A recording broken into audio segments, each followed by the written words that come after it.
Okay, brethren, please let us start with a word of prayer one time. Let us bow our heads and let us pray. Gracious loving Father, be with us right now as we enter into your word. Bless our understanding with the spirit of truth. Help us to see your great love towards us and help us to get a hold of problems, of sin problems in our environment that tend to affect us. Make us stronger and give us capabilities to handle these matters through your grace, through your power, and through the help of the Holy Spirit. We ask of you and thank you through Jesus Christ our Savior. Amen. Amen. Okay, we are continuing our discussion from last week. Okay, my dear brethren. And of course, we want to say welcome to our first listener from the Ukraine. They are all there, right? Okay, and also we have the whole church in St. Vincent. They are also on, listening to what we are talking about. And we want to continue. The Ukraine is next to Russia, just southeast of Russia. Okay? And of course, through Brother Michael and them, they got this person to be interested and they're listening now. Okay? So we want to continue our discussion from last week. And our topic from last week is 4 ways of handling sinful situations. 4 ways of handling sinful situations. Now I am given this newspaper this morning, and this headline, this international headline, it tells us this, I quote, observe, 111 terminally ill end their lives under a new law. 111 people end their lives under a new law, a law that encourages a person to commit suicide legally. And we are told health officials in California, USA, reported yesterday 111 terminally ill people took drugs to end their lives in the first 6 months after a 2016 law made the option legal in the nation's most popular state. So could you imagine a state making a law to encourage you to kill yourself if you don't want to live? If you figure that you're terminally ill, instead of bringing some pastor to the person, instead of bringing some kind of health care to the person from some different means, they give them a law to give them a chance to murder themselves if they feel they cannot be helped. And how much? 111 people killed themselves in 6 months' time in California. There's a picture of this woman who is just about to kill herself, and there's a family around laughing and smiling with her. And look at the beautiful, affectionate relations as she's going to kill herself. Why? This just shows you how raw people's intellect has become. And the state has now become a provider for people to transgress greatly. Like what Sister Vanessa just identified here with the sister, all Laodicea did was to provide a logic for insincerity to continue in the person. That's all they did. They just provided a logic. Now the woman would not be interested whether to show or not, but she just have a reason to be insincere and to continue the insincerity. No church is supposed to do that. And this is why we have said over and over, people do not know. But that Seventh-day Adventist organization has become an organization, as Mrs. White prophesied, it will become working for Lucifer. Good Lord, if himself you don't agree with us, and there the woman is, and you ask the woman, all you have to do is to say, well, look, I hear rumors, but we hear plenty of rumors about the Adventist church too. So you know what? What did they teach you? What did Tuesday teach you? And once she answered, then you would have to say, well, that's wonderful. I want to learn too. But no, you just go and lie and provide a reason for insincerity in a person. And it will happen more and more again. But you see, The goodness of God towards us has helped us become able to deal with these horrible things that they're saying about us and about many other people. So, if perchance that God will bring some sincerity into the person back again, they will be here and nobody will have to persuade them. Okay, I saw somebody other than us. Yeah, I just wanted to say this, by the way. As you spoke about that atrocious thing, yesterday I was driving home after work and I'm listening to the news. And they said now that this nation, when the Reformation started, which is Germany, has passed same-sex marriage, and persons can marry persons of the opposite sex legally. Before they had civil unions, now it is legal in Germany to marry persons of the opposite, of the same sex. As of this week. Yes, of course. As things get worse and worse in the world, right now, Google or any of them can be charged millions if in 2 weeks' time they don't delete from their servers anything called hate speech. So now, they have to determine what is hate speech to help the government, who doesn't want people to criticize what they are doing with immigrants in the country. If you criticize the immigrant, after they are raping women, let me tell you something. Rape has risen in Germany more than 100%. And if you criticize it, it is hate against Islam. If you criticize Islam faith, it is racism, as if Islam is a race. And the law defines all of that. And they're jailing you. And they are fining you. And now they want the servers to actually play the role of censoring people from hate speech. And nobody is actually rising up against that silly government that is communizing the country and destroying the country so fast.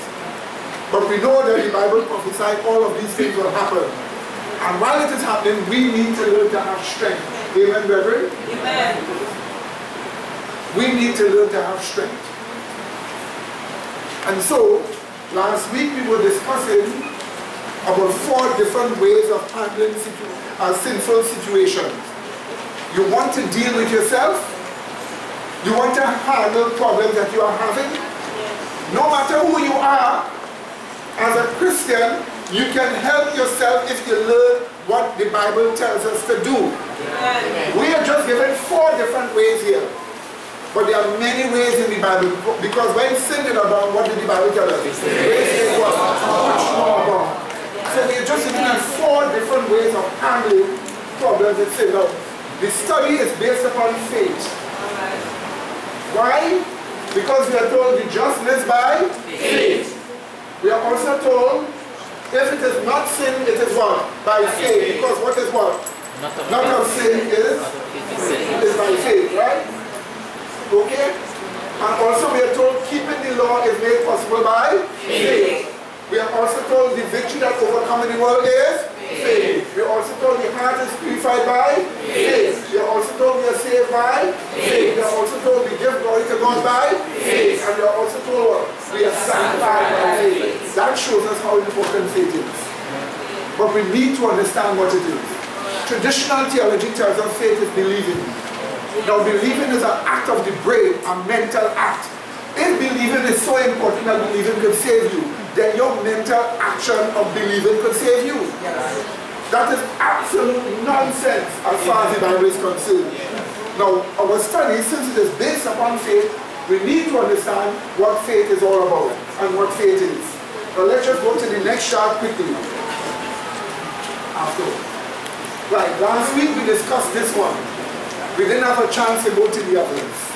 But last week we discussed that the tests that we all face are based upon 2 categories. Tests are either what? Temptation. Tests of what? Temptation. And tests of what? Endurance. And you must be able to know what kind of test you are facing. Whether it is a temptation to show loyalty and faithfulness to God, or whether it is endurance for you to continue to be loyal and what? Faithful to God. So, as a Christian, you must intelligently appreciate what is happening to you.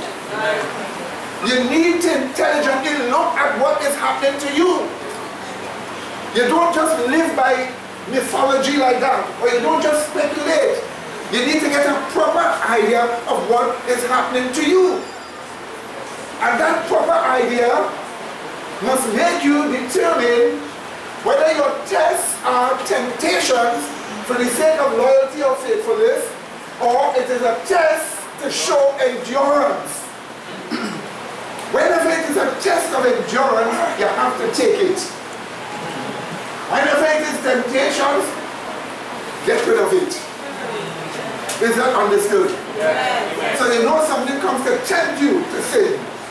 Get rid of it. What did he say? Yeah. But if it is one to encourage what? Endurance, then enjoy it. Is that understood? Yeah. And that's how you can learn with this. So we touched this last week. We're not going to stay here anymore. Let's go to our next one. Right, this is the next one. This is the one we are going to understand now. Motivational believing. Motivational believing for the sake of to obey what? God's commandments, or to what? Preserve the obedience you already have. This is the next point that we want to look at, and this is where we start off. First of all, let me just make a careful presentation here about this. Motivational believing. Many people hear a truth and they believe. And that's it. They just accept it as true, and that's it. They don't go further. They don't sit down, and when they understand and they believe, they don't say, aha, I'm believing this and I'm going to do this. I'm believing this and I'm going to live this. In other words, their believing is not motivational believing. It's just accepting it just so. But you see, what is needed? You need motivational believing. When I sit down and I read my Bible and I see a truth and I learn a truth, I learn this truth with this thought in mind, that I will obey this. That I have to obey this. And that I must obey this. Until it becomes a habit for you to believe in a motivational way. In a motivational way. When you believe in a motivational way, the truth remains in you. What did he say? And it influences your life daily. What did he say, my brethren? And this is what you want. So we're going to look at this and get a little understanding about what this is all about. Okay, we turn to Romans chapter 3 and verse 31 first of all. Verse 31. Let's read what verse 31 tells us. It says here, do we then make void the law through the faith? According to the Greek text. Do we then make void the law through the faith? God forbid. Yea, we what? Establish the law. So whatever faith is supposed to do, it's supposed to make us do what? Establish the law. So if you're going to believe, you're going to believe for the sake of being motivated by what you believe. Because in the end, faith is supposed to make us keep the commandments of God. Is that understood, my dear brethren? Is that understood? Right. But let us start off with showing that faith is not believing. Faith is not believing. Let us look at, put some scriptures together. And when you put these scriptures together and judge them, let us see what you can drink or pull out of the scripture faith is. Okay? Let us see what you can pull out of the scripture faith is. Look at Romans chapter 3 and verse 22. First of all, what does it tell us? I quote, even the righteousness of God, which is by faith of Jesus Christ, into all and upon all them that believe, for there is what? No difference. Two things you observe here. You observe two things here. Let me write it on the board. You observe faith of whom? Jesus Christ. Right? And then you also observe. Okay. So you observe two things here. The faith of what? Jesus Christ. And you're told into all that what? Believe. For there is no difference. We are seeing here faith being identified as whose faith? The faith of Jesus Christ. Now some people, when they quote this, they say faith in Jesus Christ. But the in is not there in the Greek. They change the meaning of the scriptures. It doesn't say faith in Jesus Christ. It says the faith what? Of Jesus Christ. Is that understood? This faith is being identified with what? With whom? Jesus Christ. And we are told that what? Unto what? All that believe. So we see two things here. We see a difference between faith. We see a difference between faith and believing. Did you see that, my dear brother? You see a difference between faith and a difference between believing. Notice what we are told there. Faith of Jesus Christ unto all that believe. Notice what we are told again. Let's read the verse again. Even the righteousness of God, which is by faith of Jesus Christ into all and upon what? All them that believe. Did you see that, my dear brethren? So what we are told here is that believing is different to faith. Because the faith is the faith of Jesus Christ. But we must believe. Did you see the difference here? Did you see the difference here? Notice we are being told that we are justified by the faith of Jesus Christ. Galatians 2:16 tells us we are justified by the faith of Jesus Christ. Look at Galatians 2:16. Galatians 2:16. Knowing that a man is not justified by the works of the law, but by what? The faith of Jesus Christ. Even what? We have believed in Jesus Christ that he might be what? Justified by the faith of Christ. Notice it didn't say justified by the faith in Christ. You believe what? In Christ. And you're justified what? By the faith of Christ. But it says we must believe. So there you have a scripture again telling you, faith of Jesus Christ justifies us, but we must what? Believe. So there is a difference between the faith of Jesus Christ and our what? Believing. Did you see that? Now to show you, if we are justified by the faith of Christ, what is that faith of Christ that justifies us? Isaiah 53:11.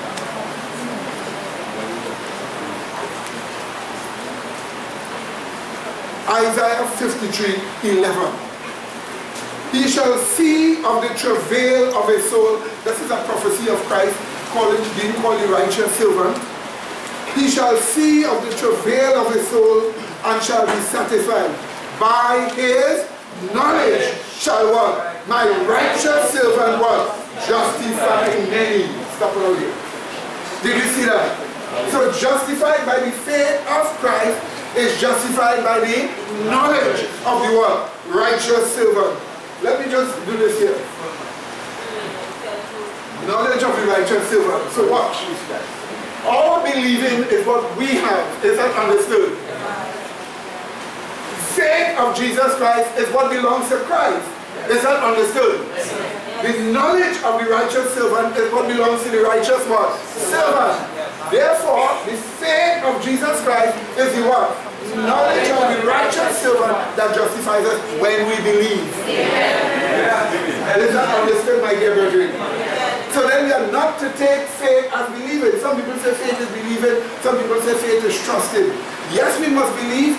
Yes, we must trust. But we must have motivational believing.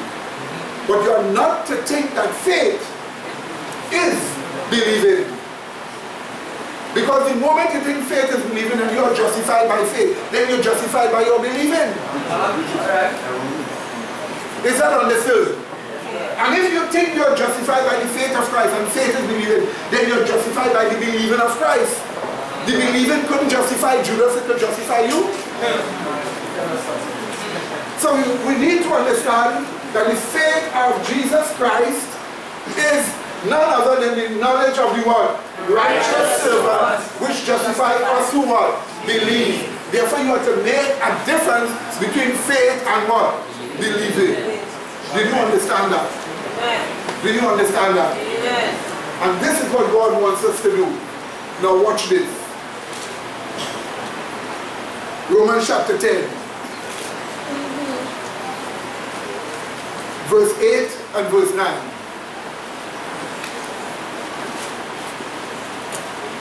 Romans chapter 10. Verse 8 and verse 9. We read. Watch what it tells us here. But what said it? It says it, we quote. But what said it? The word is near unto thee. The word is near thee. Even in thy mouth, and where else? In thy hand. That is what? The word of faith which we preach. Did you see that? So faith is identified as the what? Word of faith. Do you get that, my dear brethren? So in other words, let me just put it down here. Put it down here. Word of faith. So watch this now. Watch this here now. You have the faith of Jesus Christ. It is into all that believe. Okay? Then we have here the knowledge of the righteous servant that justifies us. So we are justified by the faith of Jesus Christ when we believe. We are justified by the knowledge of the righteous servant, and that knowledge or that faith is identified as the word of faith, which we believe. Did you see that, my dear brethren? So basically what we are being told here is that faith is the knowledge, the revealed truth of the righteous servant, the truth of Jesus Christ. Is that understood, my dear brethren? Amen. This is why the Bible tells us faith is not believing, you must believe faith. Amen. You must believe the faith. Amen. Let's look at it in Romans 3:3. Romans 3:3, quote. For what if some did not believe? Did you just see that yet? What if some what? Did not believe? Shall their unbelief make the what? Faith of God without effect? God forbid. Do you see the difference here? You see, the faith of God is effective whether we believe it or not. Is that understood? But notice it says the faith of God. Don't tell me the believing of God. Because faith is not believing. So the point we have here is that if even says we do not believe, it doesn't make the faith of God ineffective. It clearly shows us that the faith of God is different to our what? Believing. But we must believe the faith of God. That's why we are told, what if some did not believe? We are told what if some did not believe, because some do believe. And even though you believe or you don't believe, it does not make the faith of God without effect. It may not be effective in your personal life, but the faith of God is still effective. What do you say? But so here we see, in this scripture, the implication we draw from it is that you must believe the faith of God. What do you say? And since Jesus Christ is God, believing the faith of God is believing the what? Faith of Jesus Christ. Is that understood, my dear brother? This is what the Bible tells you. You must believe the faith. So we are expected to believe the faith. Is that understood, my dear brethren? And you see, this is the mistake made by theologians. They come and say, oh, have faith, believe, believe. I remember in our DC, I used to ask them, so, Pastor, what is the problem? He said, you don't believe enough. You don't have enough faith. So you would tell me, just believe, believe, and you will see me. A young person, what? You don't even know what you're doing. Believing doesn't have certain powers. Believing doesn't have certain strength. Believing is believing is believing. And when you believe, which is a simple thing, it is what you believe. Not the power of your believing, but what you believe. And we are told we must believe in the faith of what? Jesus Christ. Now some people say, what are you talking about? Why should we believe in the faith of Jesus Christ? Because the faith God wants you and I to have is the faith of what? Jesus Christ. Is that understood? That is different to our believing.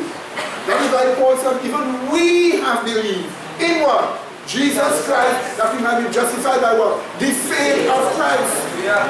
That's two different things. You must believe, but it is the faith of Christ that is effective. What do you say? Or the faith of God, whether you believe or not. Do you get that kind of idea, brethren? Now what's up? Yes, brother. Yes, brother Aaron. Like my that as you talk there, and I go to the scriptures, the impression that I get to begin with is really, if it is really say faith is believing, you want to say the mind is divine, because you want to put the name of God to all the different fruits that is within the name of God, which is his identity, and put it towards believing, or attributed towards believing, as if your believing is God.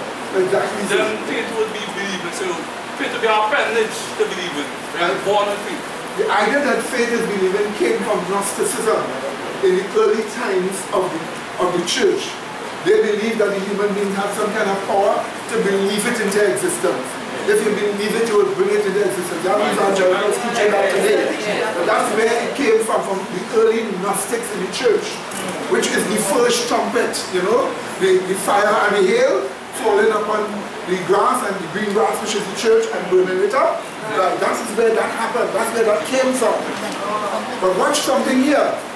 Watch something here. Look at Philippians 1:27. Watch this.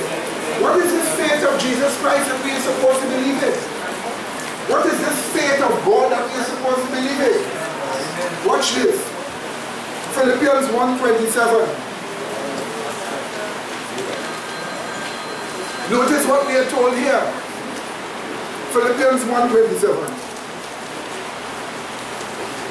Only let your conversation be as becoming the gospel of Christ. Did you see that? Yeah. The Greek text says the gospel of the Messiah.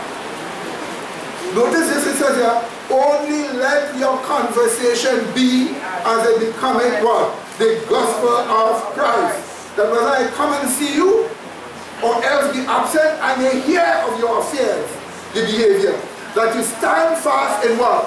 One spirit with what? One mind, doing what? Striving together for the what? The faith of the gospel.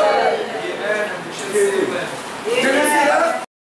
So clearly here, the gospel of Christ is identified as the what? The faith of the gospel. That's why faith is the revealed truth of Jesus Christ. Yes, sir.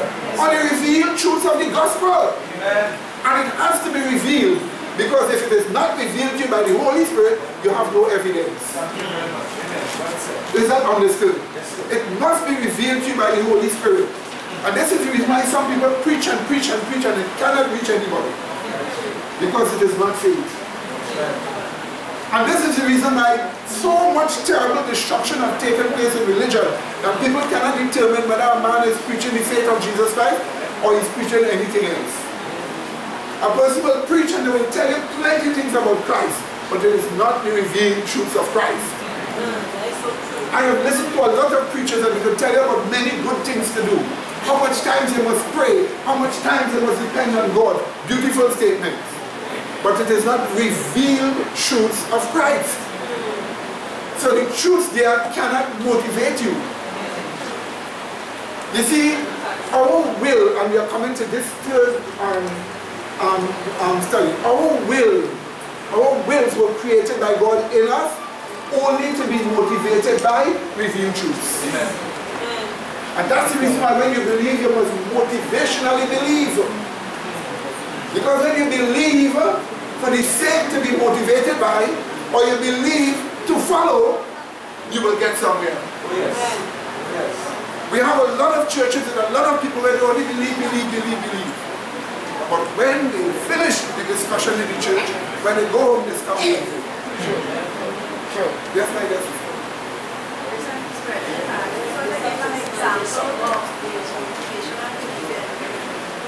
When I was in the Catholic Church, I was getting through some here, and one day I was going through the Bible, and I saw the scriptures where it says, other sheep I have, and says, not of this fold.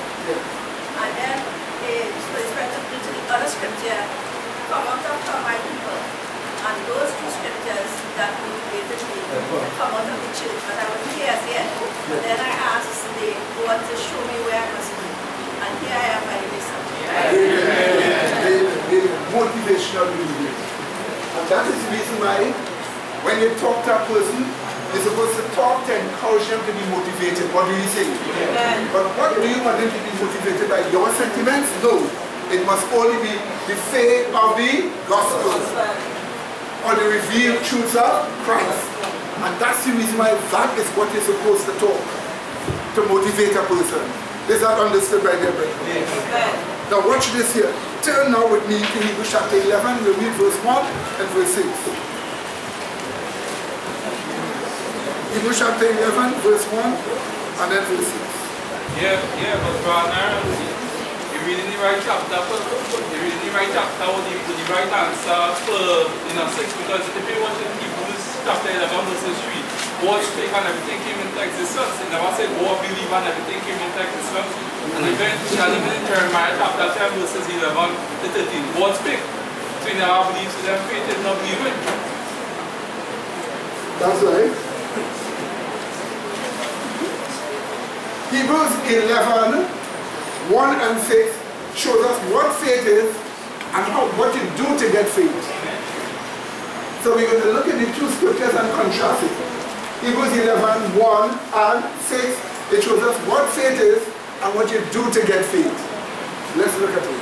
Verse 1. Now faith is. Stop right here. Now faith is. What do you get is coming? A definition of faith. Yes. Did you get that word? Yes. What is coming? A definition of faith. It is the clearest definition you can have in the Bible. A definition of faith. So if you want to know what faith is, you quickly turn to Hebrews 11:1. But many people turn to verse 6. Let's see what verse 6 is telling me. We read verse 6. It tells us, but without faith, it is impossible to please him. For he that cometh to God must believe that he is, and that he is a rewarder that what? Of them that what? Diligently seek him. Did you see that? So this one tells us, if you don't have faith, it is what? Impossible to please God. Then it tells you how you get it. He that comes to God must what? Believe. So believing is the means of acquiring faith. So if you don't have that faith, in verse 1, how do you get that faith? You believe. To come to God, you must believe that he is. And he is, after that, is his spiritual Lord. So did this quote this verse 6 to show that faith is believing? That's why many times I have to tell them, hello, stop. You're overlooking the definition and giving me the scripture that shows me how to get it. Read the definition. Let's read the definition now. Let's read. I quote. Now faith is the substance of things hoped for. What else? The evidence of things not seen. Okay, let's take the second part first. The evidence of things not seen. Do you see me to be the President of the United States? No. Okay? So the evidence of things not seen.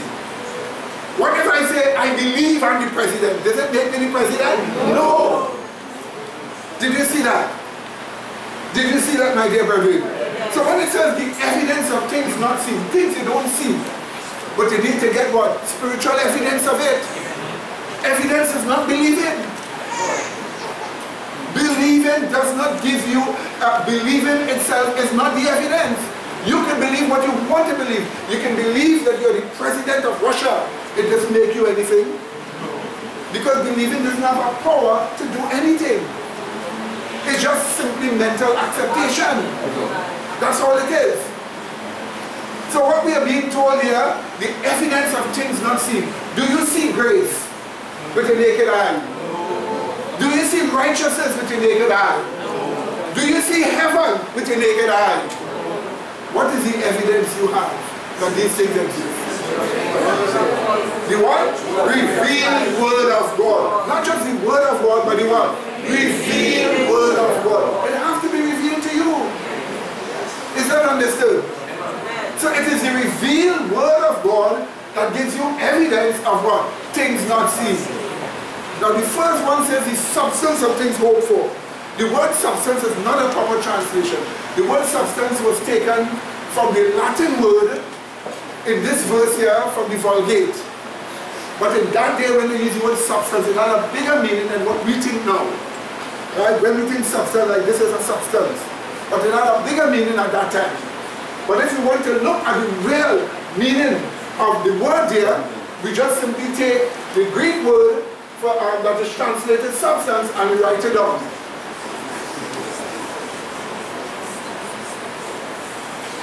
That is the Greek word translated substance. It is hypostasis, two words put together. Hupo means under and stasis means stand. That's correct. So when you say hypostasis, you mean understanding. And understanding is a pictographic word. It means to say you hold the thing up before you and you're looking at it so you're standing under it, seeing it. So it means to say you're understanding it, you're getting to know what you're dealing with. And so that's the reason why the word hypostasis is what? Understand. You say, well brother, in the time of Paul when he wrote that word, what did they use the word hypostasis to mean? This is what they use the word hypostasis to mean.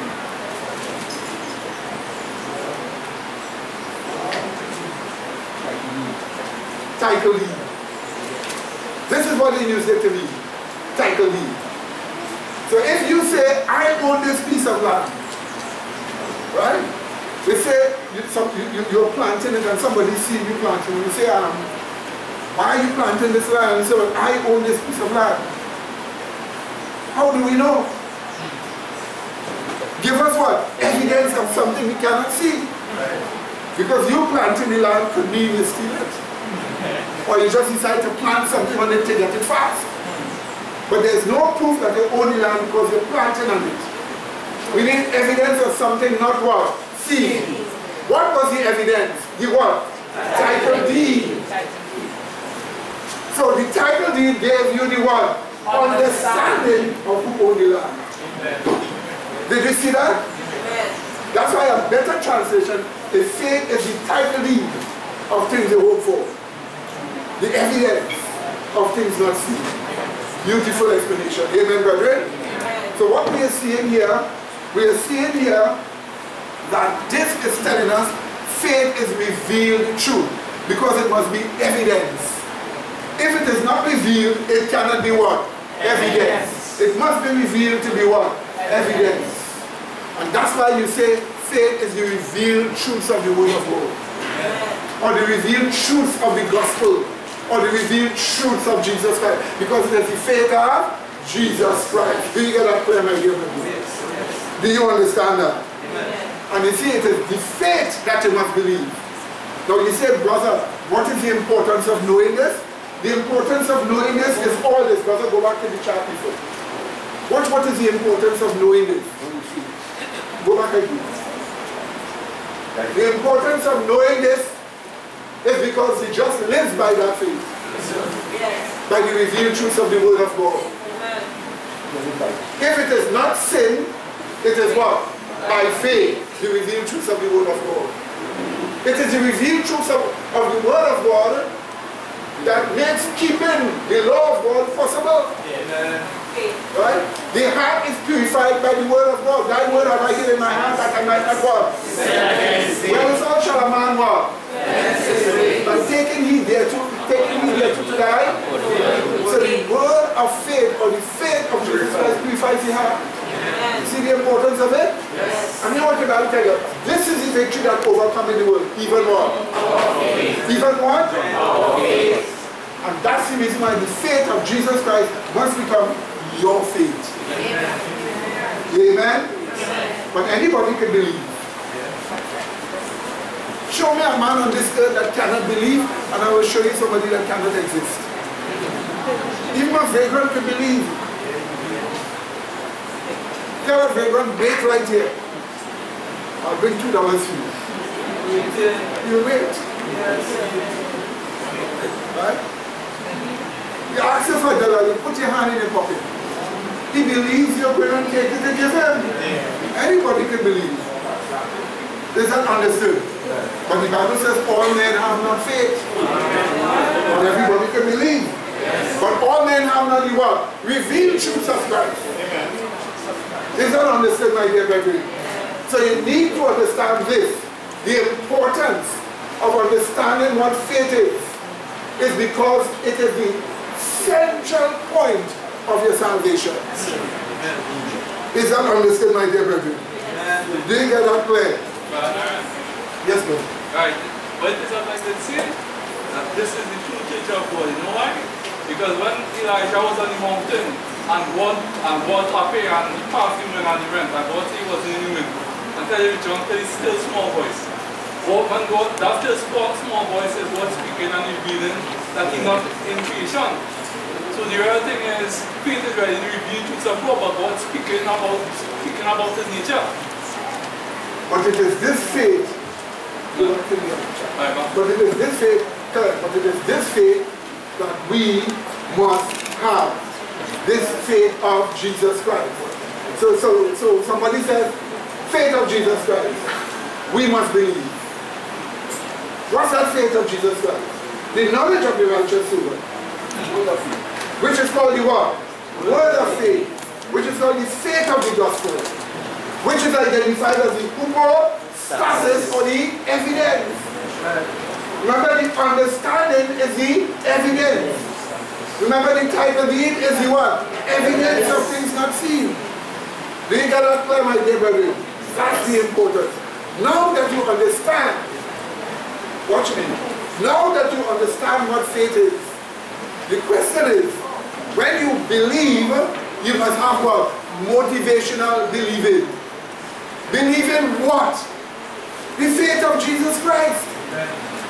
It is only motivational believing that makes you and I adopt as part of our philosophy the faith of Jesus Christ. Only motivational believing makes you adopt as your philosophy the faith of Jesus Christ. Look at what James 1 tells you. James chapter 2 and verse 1 tells you. You see, my dear brethren, only when you have motivational believing that your psyche, your mind naturally adopts the faith of Jesus Christ. Because what you believe in is the faith. Now you see this happen to children all the time. You want to know why when your child goes to school, your child comes up with some kind of foreign behavior that you never taught your child to do. Why? Because while your child is in school, your child is being faced with knowledge constantly being bombarded that child. And sometimes they accept it. But they accept to do it. So they have a motivational believing. So when your child comes in with a foreign concept, they remember.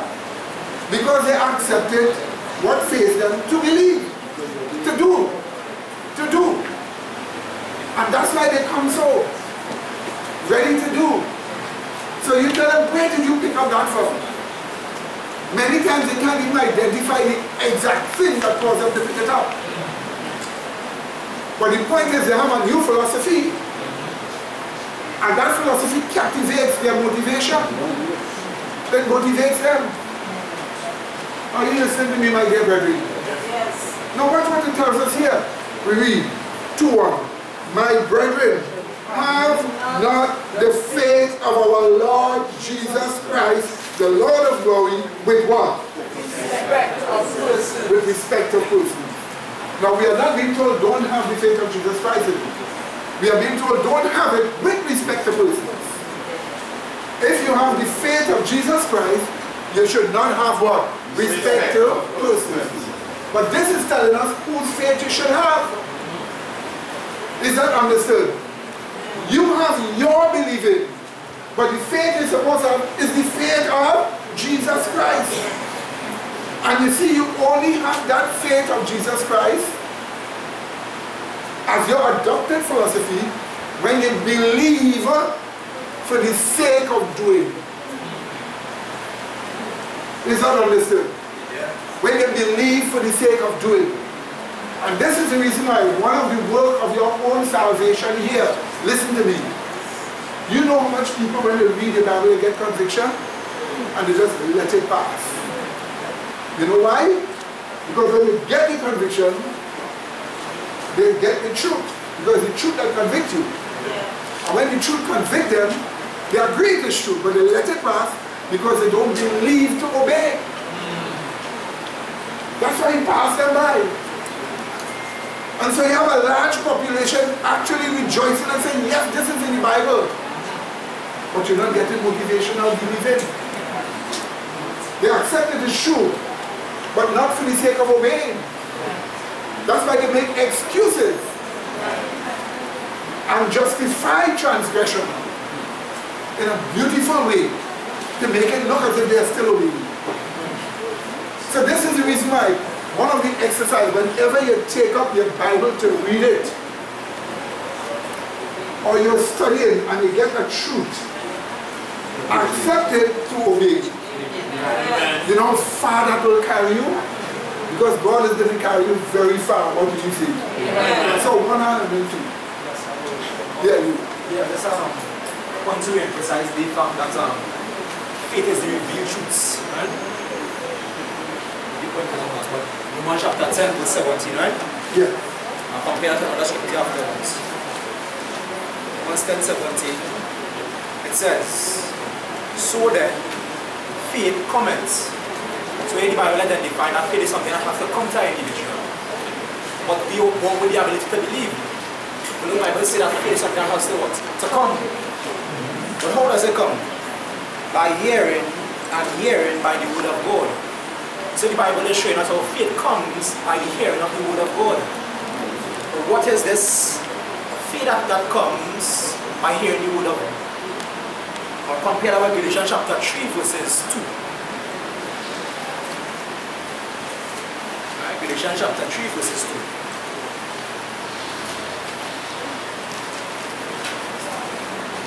Yeah. Right? Sorry, verses 23. Here what it says, right? But before faith came. But look read before that in Romans chapter 10, that faith cometh. Look the scripture is showing before faith came. So look something is the Bible showing again that faith something has to what? To come to us. What here they're going to say? Before faith came, we were kept unto the law, shut up unto the faith. We were kept under the law, shut up unto the faith. Meaning we didn't have the faith, we were shut up unto it. We didn't have it before. Which should what? Afterwards be revealed. Amen. So look, the Bible is showing that faith is the word of God that comes, which is what? Revealed. So faith is the what? The revealed word of God. Amen. Amen. Amen. Wonderful. Wonderful. You took my idea about that. Very, very good. Yes. That's why you get the situation of like a child coming with wrong concepts and they are motivated. Yes. By sense motivational believing to happen to be converted and become converted. Does it have a lot to do with what is being offered as a blessing that motivates people? This is coming to our third study. It has a lot to do with how the knowledge convinces you. When the knowledge comes to you, how it convinces you is going to determine how much you hold it. Because your will naturally was created by God to be weakened to conviction. And we'll come into that in a short while. Okay? Now, watch this here now, my dear brethren. We're going back over James chapter 2 and verse 1. Have not the faith of our Lord Jesus Christ, the Lord of glory, with respect to what? Persons. All that is telling us that you're supposed to have the faith of Jesus Christ, but don't have it with respect to persons. Respect to persons is a person have the faith of Jesus Christ, and then when they look at somebody who has a position, you let that faith go aside and you're just going after the position for some evil reason. And this is the reason why in the scripture it continues to tell you, you know, a person who has plenty will come in the church, you tell them, come and take the best seats. You understand, right? Yes. Tell them, come and have the best seats. While those who don't have much money, you put them in the backpack. So if you have the faith of Jesus Christ, you're not supposed to have it with respect to persons. But the reason why I quote that scripture is to show you, according to the Bible, it is the faith of Jesus Christ you're supposed to have. Is that understood? So I really wasn't dealing with the question of the status of rich and poor.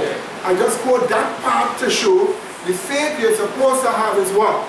The faith of Jesus Christ. So when you're walking around and say you have faith, the first question I should ask is, who's over? Answer, the faith of Jesus Christ. Where did you get it? From the Bible. How did you get it? By believing it. You get the idea? That's the pattern. That's the way it's supposed to be. When you understand that, then you can understand about motivational believing. Because the revealed words of Christ always make you keep the commandments of God. If, watch this. If you study the commandments of God, you get revealed truths. You get faith. Therefore, faith obviously must make you keep what? Commandments of God. Because faith without works is what? Dead, being alone. Is that understood? So we're dealing with motivational believing here. Now watch motivational believing. Watch me. If even self, you see the law of God, you see what's the problem with a Catholic? What was the problem with the Jews in the time of Paul? Their problem was the same problem the Roman Catholic Church had. There was no the 10 Commandments, and they will just do it on their own strength. They will do it without revealed truth motivating them to do it. They do it without faith. That's the problem. Now if you do the 10 Commandments without faith, you're righteous by your own works. Is that understood? And that is exactly what was the problem of the Jews. But the evangelicals give the impression the problem is you wasn't supposed to keep the law at all. No. The problem is you're supposed to keep the law with the faith of Jesus Christ. The faith of Jesus Christ was motivated to keep the law. The problem is that the Jews were not motivated by the faith of Jesus Christ. The Bible tells us why. It says they stumbled at the stumbling stone. Who is Christ? When it comes to Christ, they're rejected. So all the law you're doing, you're just righteous by your own words. Let's look at it in Romans chapter 9. Romans chapter 9 here shows us motivational believing is what God wants us to have, that we may keep the commandments of God. Let's look at it. Romans chapter 9, 31 and 32, and then Romans chapter 10, 1 and 2. Romans chapter 9. But Israel which followed after the law of righteousness. What did they follow? The law of righteousness. Have not attained to the what? The law of righteousness. They didn't keep it. They were following it, but they didn't keep it. You see, with the law, when you break one, you're guilty of what? All. If the Lord tells us that we shall have no other gods before God, and then you go now, and you do the law on your own strength to save yourself, what are you making yourself? A God. You're still breaking the law. So here what it tells us, it goes on. Again, verse 31. But Israel, which followed after the law of righteousness, had not attained to the law of righteousness. Wherefore or why? What are we told? Because they sought it not, but as it were, by the works of the law. They didn't seek to do it what? By faith, but just by doing the works of the law. In other words, God wants you to be motivated by faith when you're doing the law. And that's the reason why your obedience must be a thoughtful obedience. It must be what? Thoughtful obedience. So when you're doing what is right, it must be because you understand truth. When a person do the works of the law without faith, they just appear outwardly righteous. But in their mind, their minds are not renewed. Because they are not motivated by faith. Remember, actions are supposed to be mind deep. And you're just doing the works of the law, but you're not motivated by faith to do it. And this is the reason why You don't just take something in a helter-skelter way. You do things with intelligence.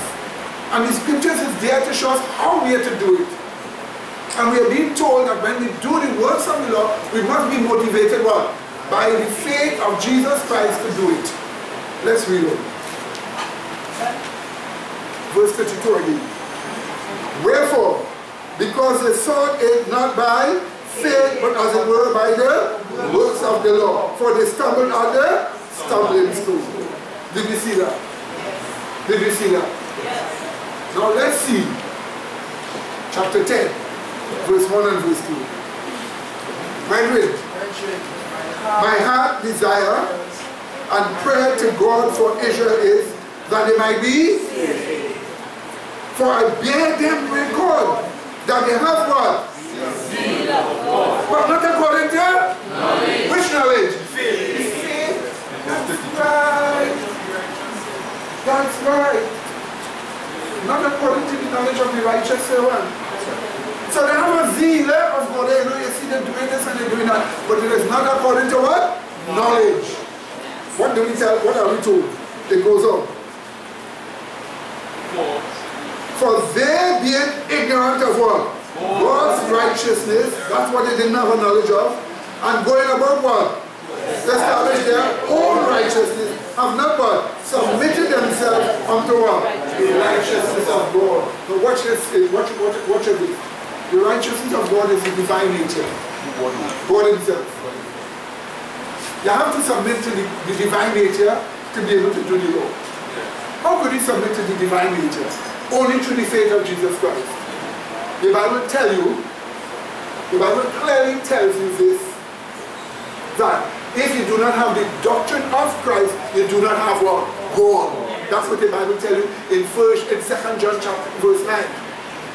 If you don't have the doctrine of Christ, you don't have what? God.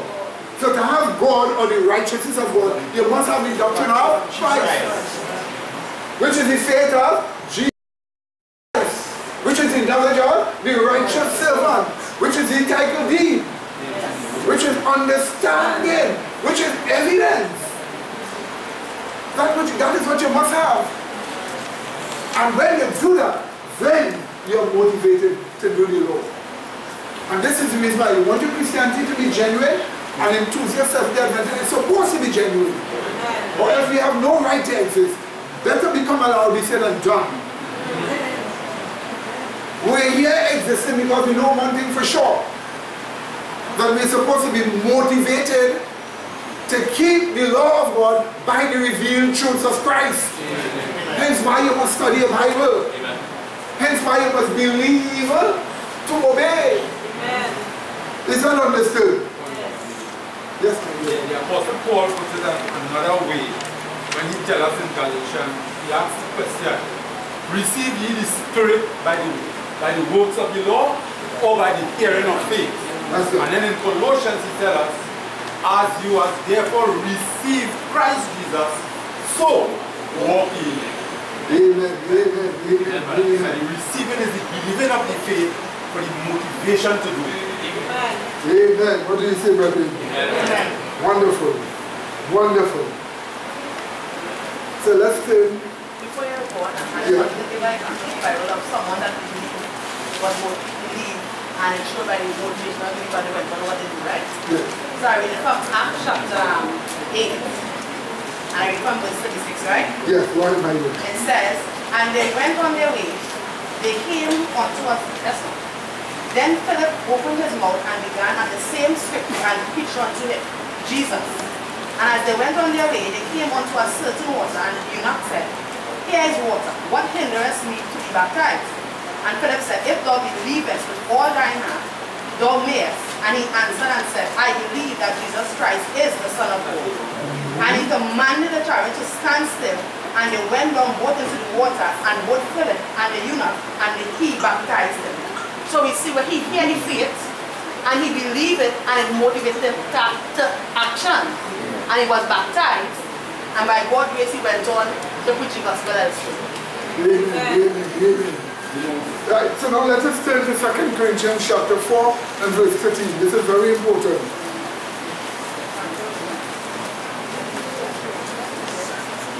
2 Corinthians chapter 4 and verse 13. You see, my dear brother, when faith comes to you by the spirit of faith, or let me put it according to the Greek text, by the spirit of the faith, you must believe. What do you think? When it comes to you. So you see, the Holy Spirit comes to you, giving you the spirit of truth, giving you the word of faith, or giving you the faith. Then you must believe it. Amen? Let's read the scripture. 2 Corinthians 4:13. Here is what we are told. I told. We having the same spirit of the faith, according as it is written, I believe, therefore what? I have spoken. We also believe, therefore what? We spoke. That's right. So you see, how do you get it? To have the spirit of the faith, how do you get it? Believe. That's right. So you need to accept as truth the revealed truths of the plan of salvation, but you need to accept it for a purpose. You need to believe for a purpose. Hebrews chapter 10 and verse 39 tells us why. Why you must believe.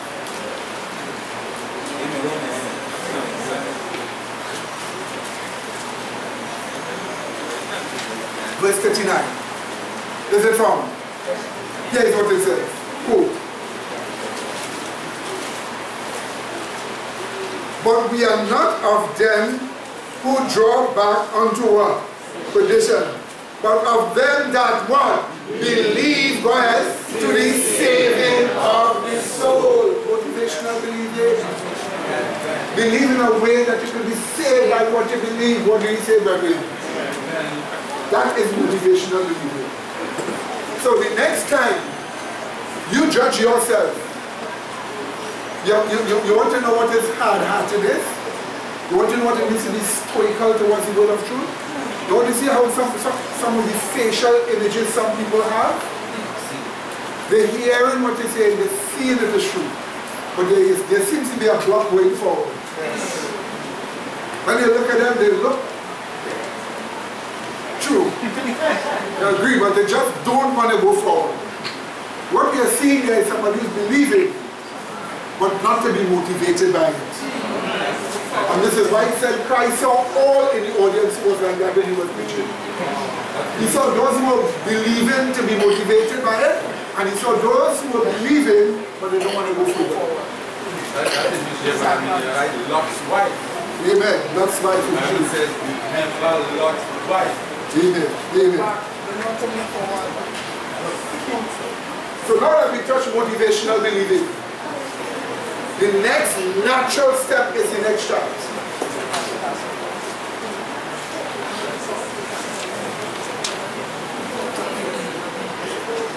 Yeah, that's right. And I didn't say conviction. Sometimes I don't like to say conviction because too many people use that too often without, I have conviction, I'm convicted, and they're using my excuse. So I say, the convincing of faith makes us what? Willing. Watch the chart. Watch the chart. The convincing of faith makes us what? Willing. But what you word willing here? What does the word willing here mean? It means a what? An appetite to act. To act what? God's will, which is what? Let's see a scripture that gives us this generally first. In Philippians chapter 2, 12 and 13. And then we will look at the rest.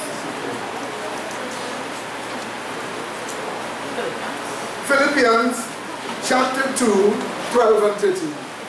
Wherefore, my beloved, as you have always obeyed, not as in my presence only. In other words, when you see Paul here, you quickly run into obey. In other words, you're not obeying, being motivated by my presence. Right? You hear what he says here? Therefore, my beloved, as you have always obeyed, not as in my presence only, but now much more in my word. Access. Work out your own salvation with what?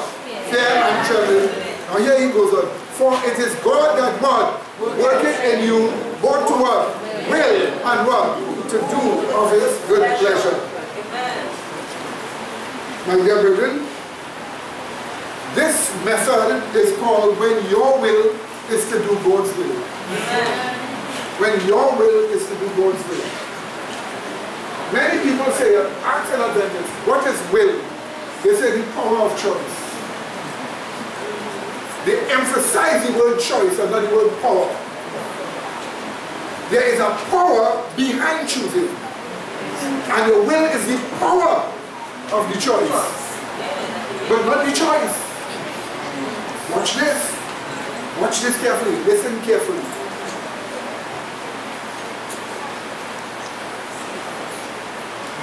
Yes, of course. Next shot and then you'll come back to this. Watch it here, I'm explaining. To choose is to mentally direct oneself. When a person choose something, I say choose, you mentally direct yourself. You don't choose by your action, you choose in your mind first. And the mental choice is mentally directed what? Oneself. But when you mentally direct yourself, it is according to your will. Which you must have before. In other words, choose. You mentally direct oneself that your will, which is your appetite to act, may act out the conviction of the faith, which is obeying the law, God's will. We will look back at this in a moment. But this is what we are talking about in our study. Go back to the chart before. Watch this. John 7:17. Conviction of faith. Makes us believe. Now your will is not your choice. It is an inner. Your will is not your choice. Your will is an inner mental appetite or compulsion to act. Sometimes they say, oh my God, look at this child. The child is self-willed. Because every time the parents say something, the child just want to do what they want to do. So they say the child is strong-headed and self-willed. Really and truly, that child just has a strong appetite to act what he wants, what he chooses. In John 7:17, here's what we're told. Let's read it. Let's start there. John 7:17, let's start there.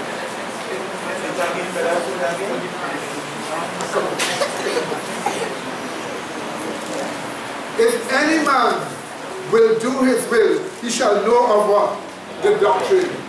Now if I put it according to the Greek text, if any man willeth to do his will, the willeth shows is a mental what? Appetite. To act. Right? Willeth to do God's work. Will. You willeth to do something. It says a mental appetite to act. But it must be God's law, you must want to act. It must be God's law, you want to act. It says any man willing to do God's will, which is the law. In other words, you need to have a mental appetite to act. It's like if they come and show you this, a storm is coming now. You see this area here? Flooding has swept away houses before. The quality of storm that is coming to the sweep away these houses. So you know what? You're going to have to go to higher ground. At such and such an hour, you're going to go to this community center for protection. You will leave your house here and go up there. The moment you hear you can lose your life and the whole house is going down, that knowledge convinces you to act. And therefore makes you what? Willing. Is that also? In other words, it gives you a what? An appetite to act what they tell you to do. You see? And that is the reason reason why this Bible is written the way it is written. Because God does not want anybody to do anything without being convinced. That's why the Bible is written that way. That's why you have to study for yourself. Because when you get convinced, your own appetite to act God's will is interfered with by the truth. And as a result of that, you know what to do. You now have an appetite to what? To act. That you can now choose or mentally direct yourself. That way. What do you say? Does that understood, my dear brethren? That is the pattern that must follow, brother. Now as I presented there on this point, Psalm chapter 40 was becoming a man. And David said, I delight to do thy will, O my God, yea, thy law is in my heart. So look, David's will is to do God's will. I delight to do thy will. That's what Psalms 119 is all about. Psalms 119 is David explaining in a large way, he has an appetite to act out God's law. So that's the uniqueness about Psalms 119. That one. That's what that is all about. But now let's look and see. The first step is you need the convincing of faith. Faith must convince you. If it is believing, it cannot convince you. It can only convince you if it is the revealed truths of the plan of salvation. That's why it must be revealed truths. When something is revealed to you, think about something. Just think about something. The moment you decide to want to do something is when you get convinced you should do it. That's how it should be with the Bible.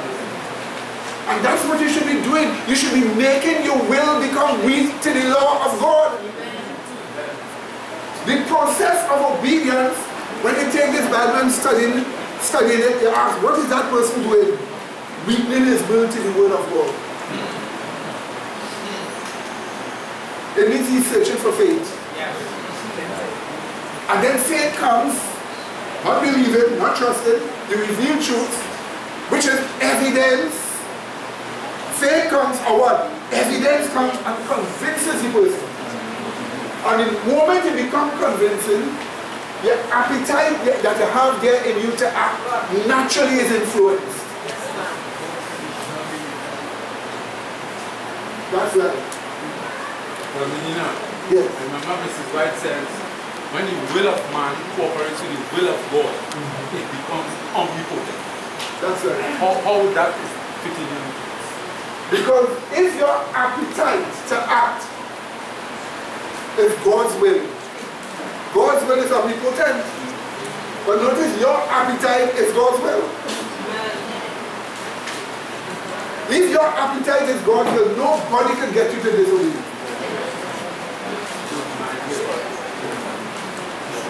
That's why there is my Christ says, not my will, but what? That's right. Woo.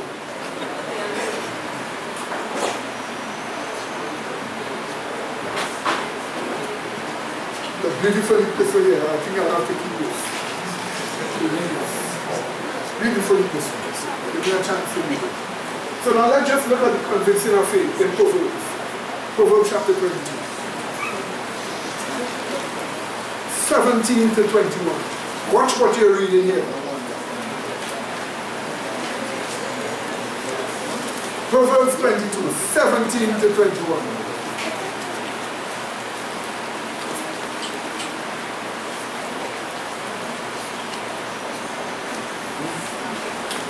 Is it found? You see these truths here? These truths test hypocrites. They test hypocrites.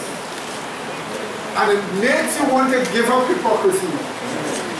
Now when a hypocrite here, immediately the hypocrite no. I'm only saying yes, yes, but I don't have an appetite to act it.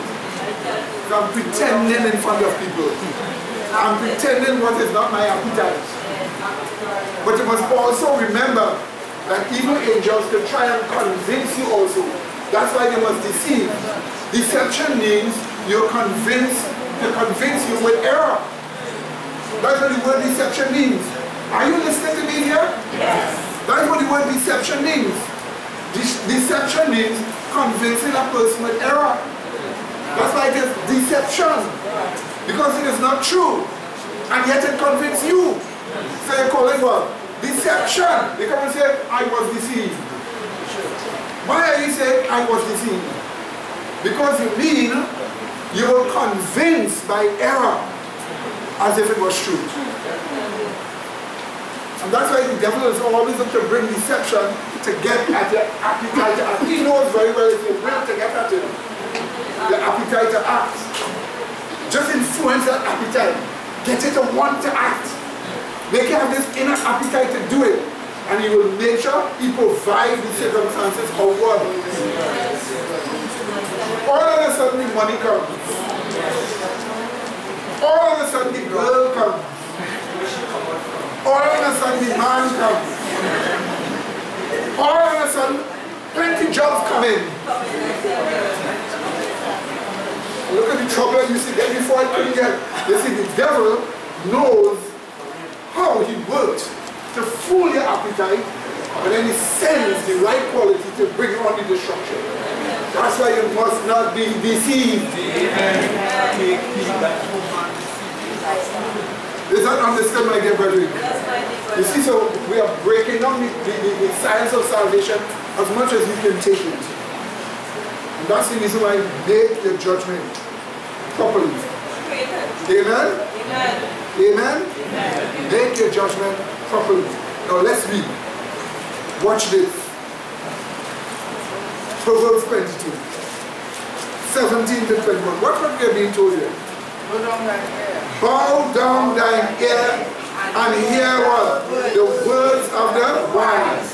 And what? Apply thine heart unto my knowledge. We just apply your heart unto the knowledge. But first of all, the scripture gives you a pictographic image. Bow down your ear to hear.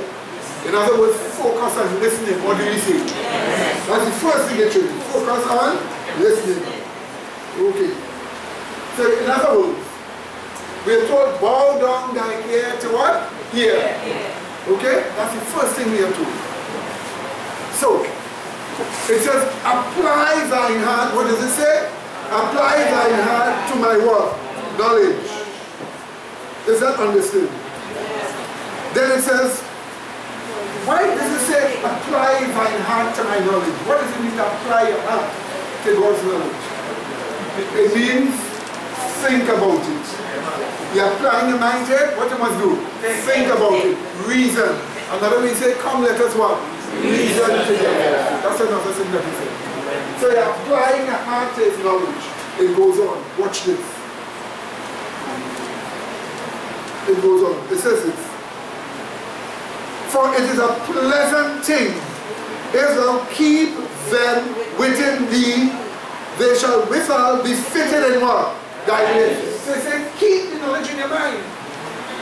It's a pleasant thing to keep it. How do you keep knowledge of the truth in your mind? When you understand. When you have evidence. When you are convinced. You see, it's convincing that makes you understand. Yes. If you say, convince me why I should do that, you are asking the person to make you understand why you should do it.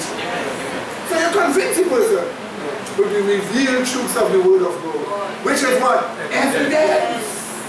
Or something you didn't see it. Remember, you're trying to motivate the person, amen? You want to interfere with their appetite to act. And this is the reason why Satan is so subtle in his deception. He knows well how to interfere with your appetite to act, to get you to do things you would never think of doing. And this is the reason why you have to be careful and have just the revealed truth of the plan of salvation. Let's read on. Verse 19. Let's read verse 18 again. For it is a pleasant thing if thou keep them within thee, they shall withal be fitted in thy lips, that thy trust may be in the what? The Lord. So you see where trust comes out? You could only trust when you get evidence. And you should have sense to know that. Are you going to trust everybody who come and say, give me $1,000 and I'll get something for you? Must you not have what? Evidence. So when you have evidence, then you could what? Trust. Are you listening to me, my dear brethren? And that's why you feel that your trust may be in the Lord. So you get the evidence when you bow down your ears and you apply your mind to knowledge. You keep it within your mind, you reason it out, you get the evidence, now you can trust. But you know how trust relates to your appetite to act? Do you know it is only when you get convincing from the faith that you start to trust? Therefore your appetite to act will be influenced? That's right. Yes, sister. I was just thinking, it becomes, as you were talking, they Satan will bring situations to us and we may seem real convincing, right? But the difference with us is that we must see that we will go against a spiritual law. We must point back to that, because once we're going against that, then we know it's not to do it. We will go against the spiritual law. Amen. Amen. Amen. Amen. Watch this now. Watch this now. Let's read on. That thy trust may be in the Lord. I have made known to thee this day, even to thee. Have I not written to thee excellent things in what? Counsel and knowledge. That I might make thee what? Know what? The certainty of the words of truth. That is convincing you. That I may make thee know what? The certainty of the words of truth. That thou mightest what? Answer the words of truth to them that what? Said unto thee. So you see, the certainty of the words of truth is the convincing of faith.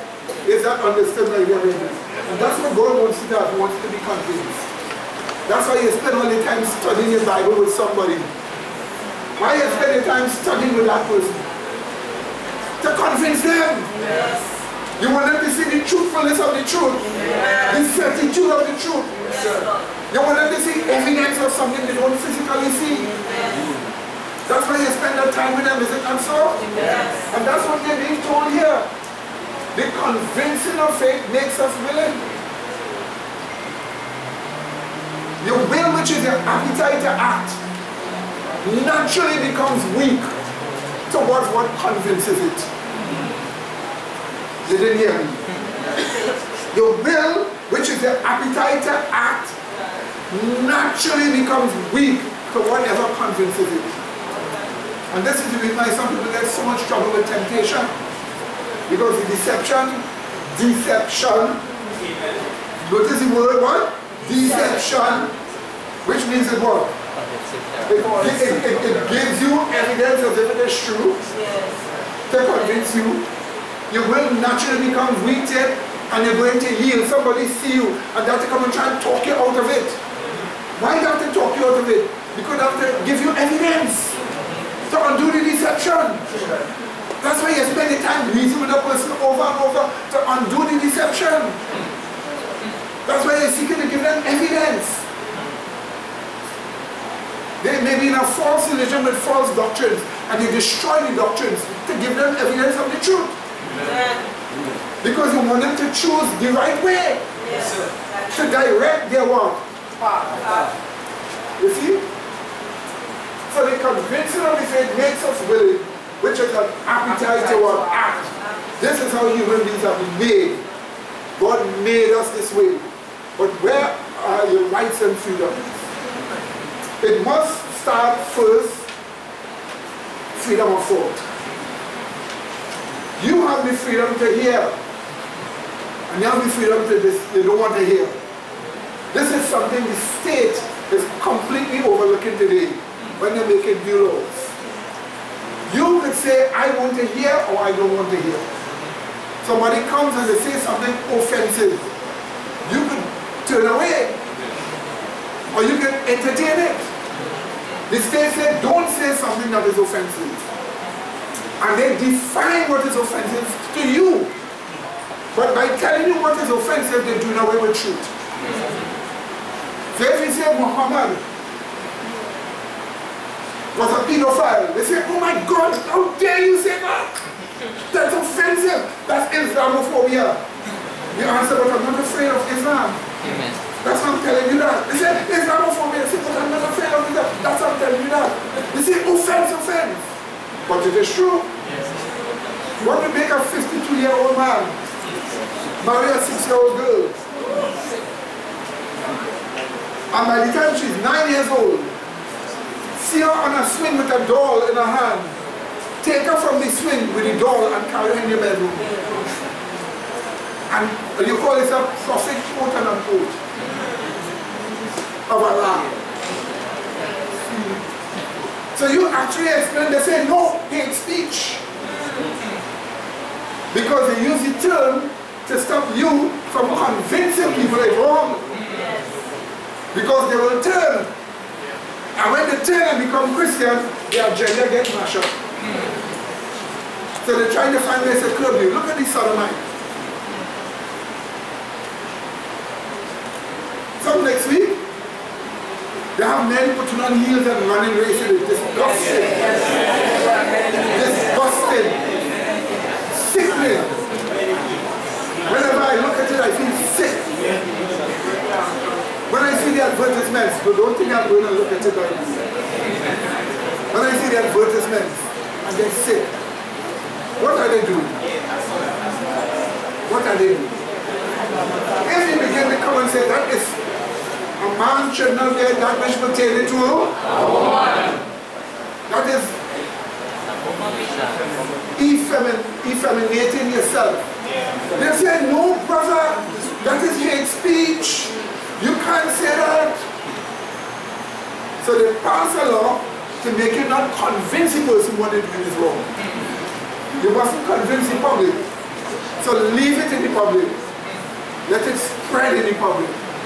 And when it spread, the right kind of public they can use to get you with the agenda. But in the end, it's to get at you and destroy you. Somebody has to fall first. Because everybody else falling after. Is that understood? Yes. That's the reason why you need heroes today who will stand for what is right. Yes. Look at Germany where the Reformation started. Yes. Who should have more freedom and more knowledge than Germany? Best products are made by Germany. You want a battery? Better than America. You want any working thing? The best hospitals for wounded athletes where you damage your body bad is Germany. So Germany was supposed to have gotten all that through freedom. But now they're destroying the country. A Muslim immigrant comes into the country, sees a white girl wearing a short pants. In his religion, if Muhammad did this to a 9-year-old child, this is a big woman, he's free to do it. Since women have no rights apart from what the man gives them, he can do what he wants to do with it. Someone say, how dare you, you really don't think so, you lie, you do think so. But you can't lie to me, you may lie to somebody who's naive or simple. But not for those who know the religion. And they hold the girl, look at this girl in Germany. Pretty red-haired girl. The girl here red. And she's extremely beautiful.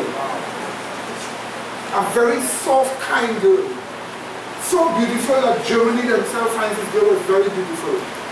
They take the girl, they rape up the girl, they bash up the girl. After they finish rape her, they leave her naked. They take her legs and twist it in certain ugly, horrible, monstrous ways. And leave it so, and leave it for her to rot. They find a twisted, rotten body of this girl. And the person say, oh my God, look what these Muslims did. They are not able to live in a civilized society. Watch out, the police coming for you. They wouldn't arrest the rapist, but arresting you who say that. Because you mustn't convince anybody. You must weak nobody's will towards dealing with the problem. Do as the London mayor said.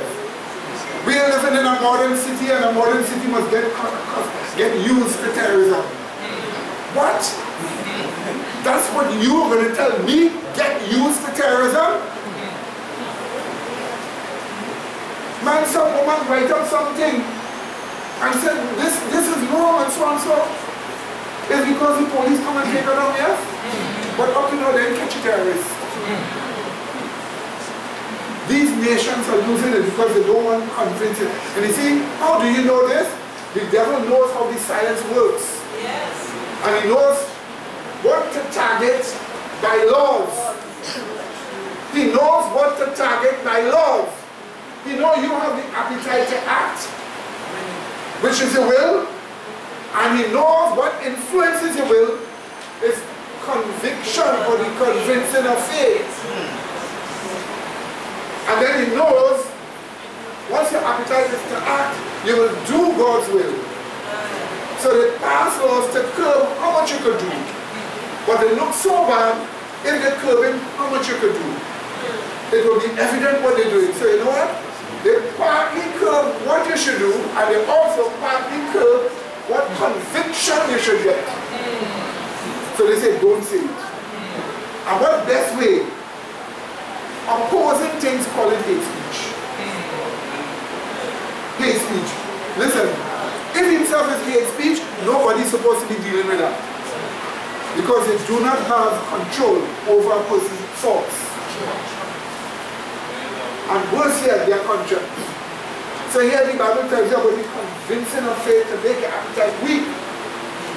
And when your appetite becomes weak to the thing, it then becomes easy for you to do it. What do you see? And that's the reason why you need the convincing of faith. You need the revealed truths of the plan of salvation. That's why your Bible is written the way it is written. So that you, when you individually search, and the Holy Spirit speaks to you individually, you get the conviction or the conviction individually. So your will or your appetite becomes weaker to the truth. So you can now choose or direct yourself. Amen. Amen, baby? Amen. That's why Mr. White says you need to understand the power of the choice. Voice. That's what she said. Yes, ma'am. Because if it is because he needs everything that is wrong, I mean that will be Satan pushing the doctrine of good and evil go together. And if that is the case, I mean people lose consciousness of good and evil. That mean they lose consciousness of the idea that our conscience and the care for the rights and freedoms. That's right. So Brandon, are you understanding? Go ahead, yes. Yes. Next one, we know this study will show me some nice points in my mind, right? So I share that as well, right? Yeah, go ahead. And according to Hebrews chapter 11, verse 6, right? We are told that without faith, it is impossible to please God. So here the scripture is showing faith is mandatory for man to be able to please God. And we know the faith is revealed truths. But when we believe the faith, we receive the faith which is revealed truths. Because the faith which is revealed truth convinces our reasoning for us to accept it. But we know when we receive the faith, we receive God. And Philippians chapter 2 shows that it is God which worketh in us both to will and to do of his good pleasure. So the faith convincing our reasoning motivates our will to do his will. And what we do by the faith motivating our will to do his will is what pleasing God. But here we play what the scripture shows, what is pleasing to God, which is our will being motivated by God's will. 1 John chapter 3, verse 22. Right? Here what it says, right? But whatsoever we ask, we receive of him, because we will keep his commandments and do those things which are pleasing in his sight. So here we see the thing that God motivates in us to will and to do, who motivates all will to do, is the keeping of the commandments, and in the keeping of the commandments is what is pleasing in God's sight. That's why the scriptures say, without faith, it is in what? Possible to please God. Amen. The Holy Spirit did show you. Amen. Now let's just look at it. Go to Romans chapter 6, verse 19. Now here's the reason why you're being directed to this. Because man, once you are a creation, you're a slave. You can talk about that. Once you are a creation, you're a slave. Let me show you what I mean here. I have this pen here. Okay? It's made a certain way. There are liquid right here in this part of the pen. And then there's a nib. The nib is of such a way that the liquid comes out in a controlled way when you press it. This means to say, this pen is a slave to that process. Once that process is capitalized on, the pen must write. What do you say? Except something is broken. And so likewise, every created thing was made as a slave. When God made us, giving us our will, which is an appetite to act, He made it that we will become a slave to Him. Amen. Amen. But you see, in God's will, slavery matches carefully with intelligent choice. That's what Romans 6, the latter part, is all about. That's what Romans 6, the latter part, is all about. If you're not a slave to God, you'll be a slave to sin. There's no other middle ground. God's free man is God's slave. If you have a philosophy here. God's free man is a slave of God. Is that understood? We are made as slaves. That's what Romans show us. That's what the latter part of Romans 6 shows. We were created as slaves. Slave means there are certain mechanisms in your body that make you become weak to certain things. That's how you were made. You become weak to certain things intellectually. That's how you were made.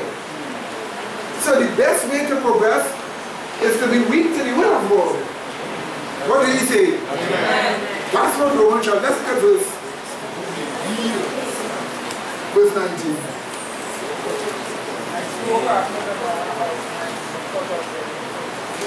I speak after the manner of men because of the infirmity of your flesh. For as you have yielded your members, notice that you have what? Yielded your members what? Servants. The actual Greek word here is slaves. Servants is a soft thing, slave is a stronger term. The actual term here is slaves. But let's say servant. And somebody says, this is why we are warned, lean not on your own understanding without faith. Okay, so I'll hold this to you. Okay? Right, no, let's read now. It says here, I speak after the manner of men, because of the infirmity of your flesh. Now here comes the part. For as you have yielded your members servants to what? Uncleanness and to what? Iniquity, go ahead, unto iniquity, even so now yield your members what? Servants to righteousness what? Unto holiness. There's no other way.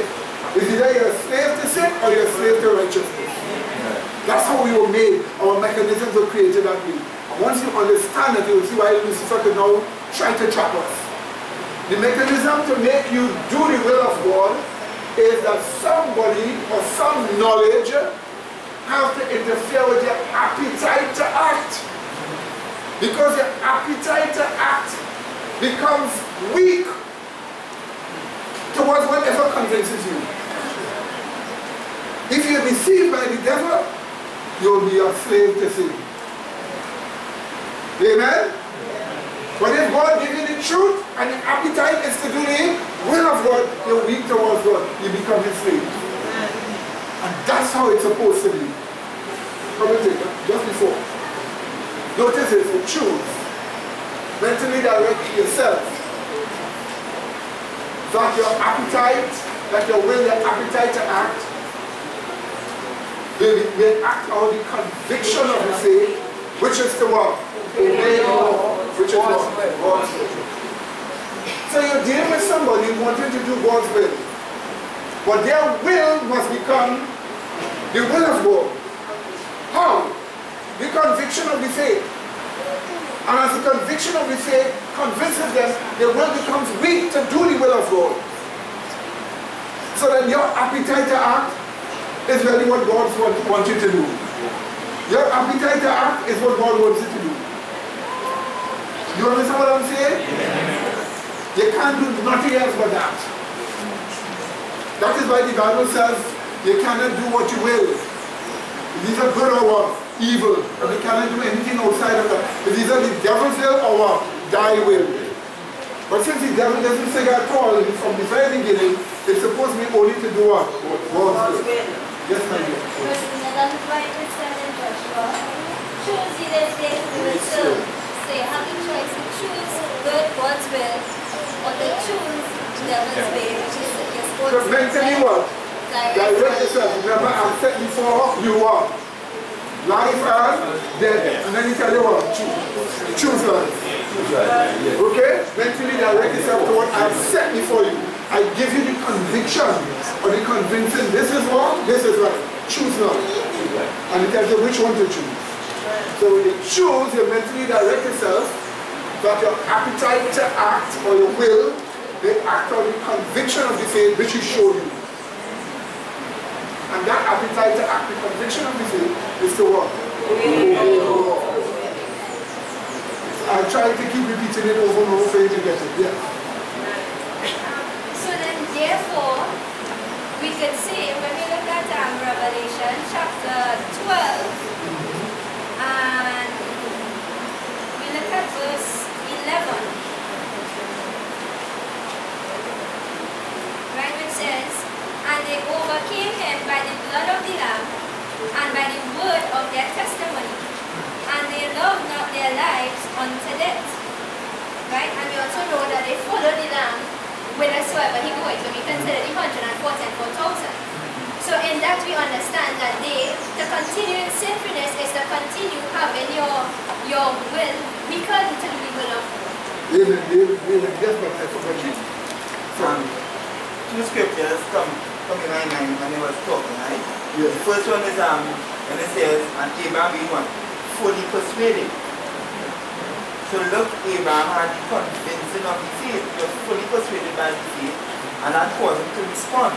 Yes. But look, he responded and he yielded himself over to the will of God, what God has promised. He yielded himself to God's will. But another scripture that's shaking my hands to touch it this year is Romans chapter 6 verses 11. You understand? Where God will reckon himself to be dead and not to sin. But look, he's giving you a particular mental focus or mental direction you're supposed to have. That's right, from the truth that you got from before. That you received from before. So you must have a particular mental direction that will cause your choice to be weakened. Because you have an appetite, your choice to be weakened, to no longer you remember what? Servant of unrighteousness, but you remember. Let's look at it another way. Let's continue in Revelation, in Romans chapter 6. Let's look from verse 17. It's not the choice that is become according to the chart. It is the will that is become. Because the will is the power behind the choice. Will, appetite to act. That is become. Now watch this quick, right? Yes, I do. When you said that you were made to be slaves to God, right? Yeah, that's what I was now going back and read it again. So let's go back again now. From verse 17. From verse 17, right? Read it, carefully read.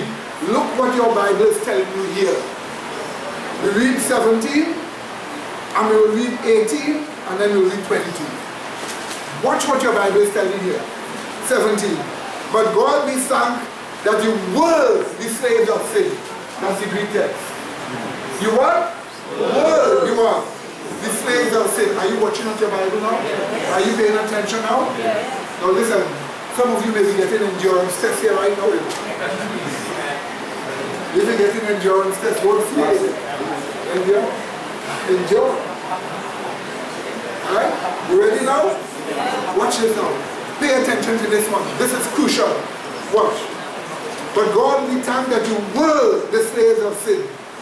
But you have obeyed from where? The heart. That means you were motivated here. That form of doctrine, which was what? Delivered you. Being then made free from sin, you became what? Slaves of righteousness. So it's either you're a slave of what? Sin or what? Slave of what? Righteousness. That's verse 23. Being now made free from sin and become slaves to God, you have your fruit unto what? Holiness, and the end of what? So it's a slave that God wants you to become to God. Or servant, he wants you to become what? To God. That means your appetite to act must be weak to the conviction of the faith. So they can act on the will of God. What do you say? That's what God wants you to become. He wants you to become a slave to him. Or a servant to him. But it in a nice way. But always remember, you and I have created automations, and all automations are slaves. Amen. Let's say you just decide the proper slavery. What do you say? I see one hand here and one hand here, right? Yes, brother, when God has emancipated you from the slavery of sin, and you have now become slave to righteousness, I understand the escape mechanism from that is to abide in the faith, which is the revealed truths of God. I want you to explain what's the state and condition when someone finds it when someone finds it increasingly difficult to abide and to maintain in that state of righteousness and not revert back into, a slave to sin. It starts off in, watch me, brother. Let's go back, picture. Watch me again, brother. It starts there with what is convincing your mind, what you're feeding your mind with. If you're in an environment, and the environment you are in, you're constantly feeding your mind with wrong things that counteract the scriptures. Yes. What do you expect? If you feed in your mind your appetite to act will be for the wrong things. And then when you remember the truth and you're convinced it will be for the right things. But since evil is swamping you so much, most of the time it will be for the wrong things. And once you're weak towards it, Satan always provides the opportunity so that you can do it. That's the reason why. So people get problems because they do not have the conviction or the convincing. I don't say conviction. Right? All of us are convinced of God already. Right? But the convincing of faith. That's the real thing. Is that understood by the other brother? Right. Yes, sister. Right, so what I was going to see, right, is that when you say we become slaves to God, first thing somebody might think slave to God is because in the world, slavery is associated with oppression. So you have a kind of slavery, you have a kind of derogatory meaning in the world that's associated with oppression and no freedom. But the Bible tells us, when the Son of Man make you free, shall be free indeed, and he frees you from sin. And then Galatians 5 shows, stand fast in the liberty where Christ had made you free. So slavery to God has everything to do with freedom. From sin.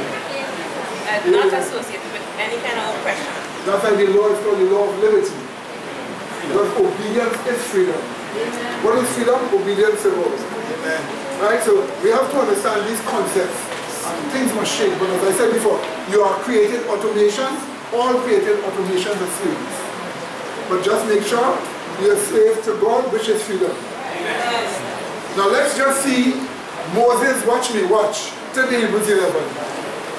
Let's get an example of revealed truth motivating Moses. Okay? And weakening Moses' appetite to act. Or weakening Moses' will towards the law of God. Let's get evidence of faith or revealed truth doing that.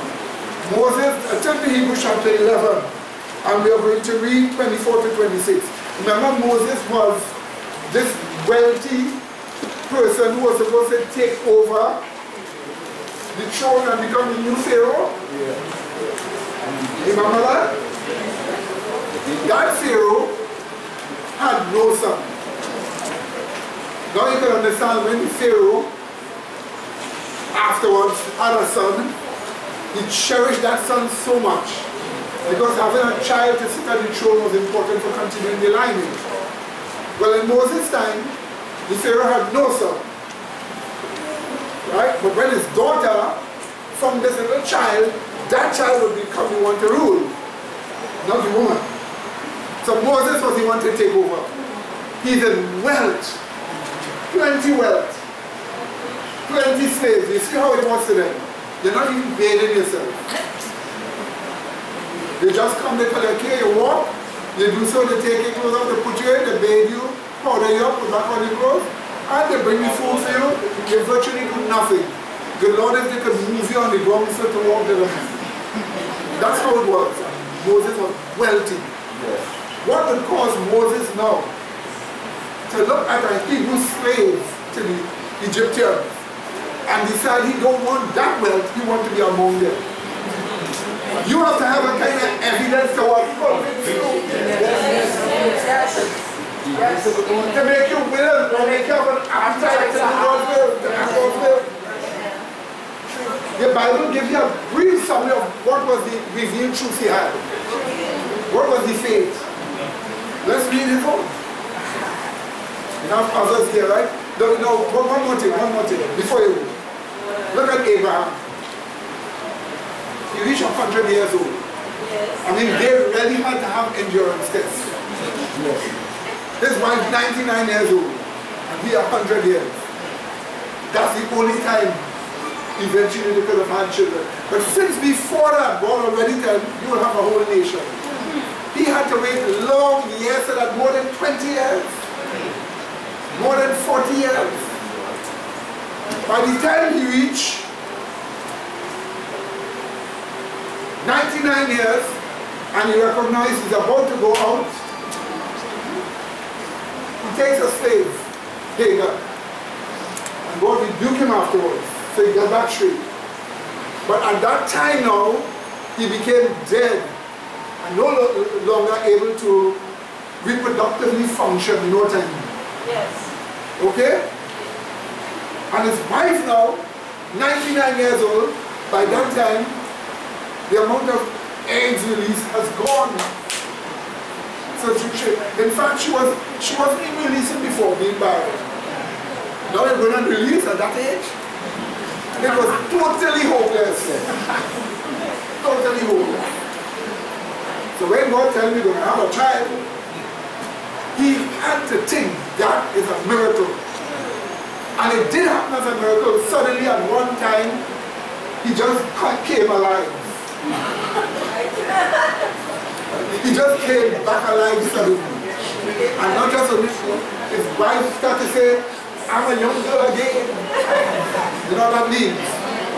There was a woman who I was once, who had diabetes, and she was talking to me and saying, oh my God, you know, I told the doctor, give me this pill and that pill, and I'm trembling in the night, and I get up and I'm so hungry, I have to eat. He said, I didn't want any problem. I said, let me see the pills. Took the pills and I look at the pills. Pill number 1, it has a certain strength to cut down wanting sugars in the body. Pill number 2, it had another strength to cut it down, so she can get 2. I said, madam, you want to kill yourself? Where you get this from? She said, well, I went to the doctor gave me a little pill. I said, your doctor? She said, no, there's another doctor. I said, go back to your doctor and shave this pill. So she went to her doctor, and when the doctor see the pill, he said, my God, who's trying to kill you? That's what her doctor tell her. So she came and asked me if I could help her with this diabetes. I said, well, yeah, I will show you what to do and so on. So I gave her some, I buy the medication for her, carry it to her, and she started taking it and so on. And I'm studying the truth now and then I'm taking it.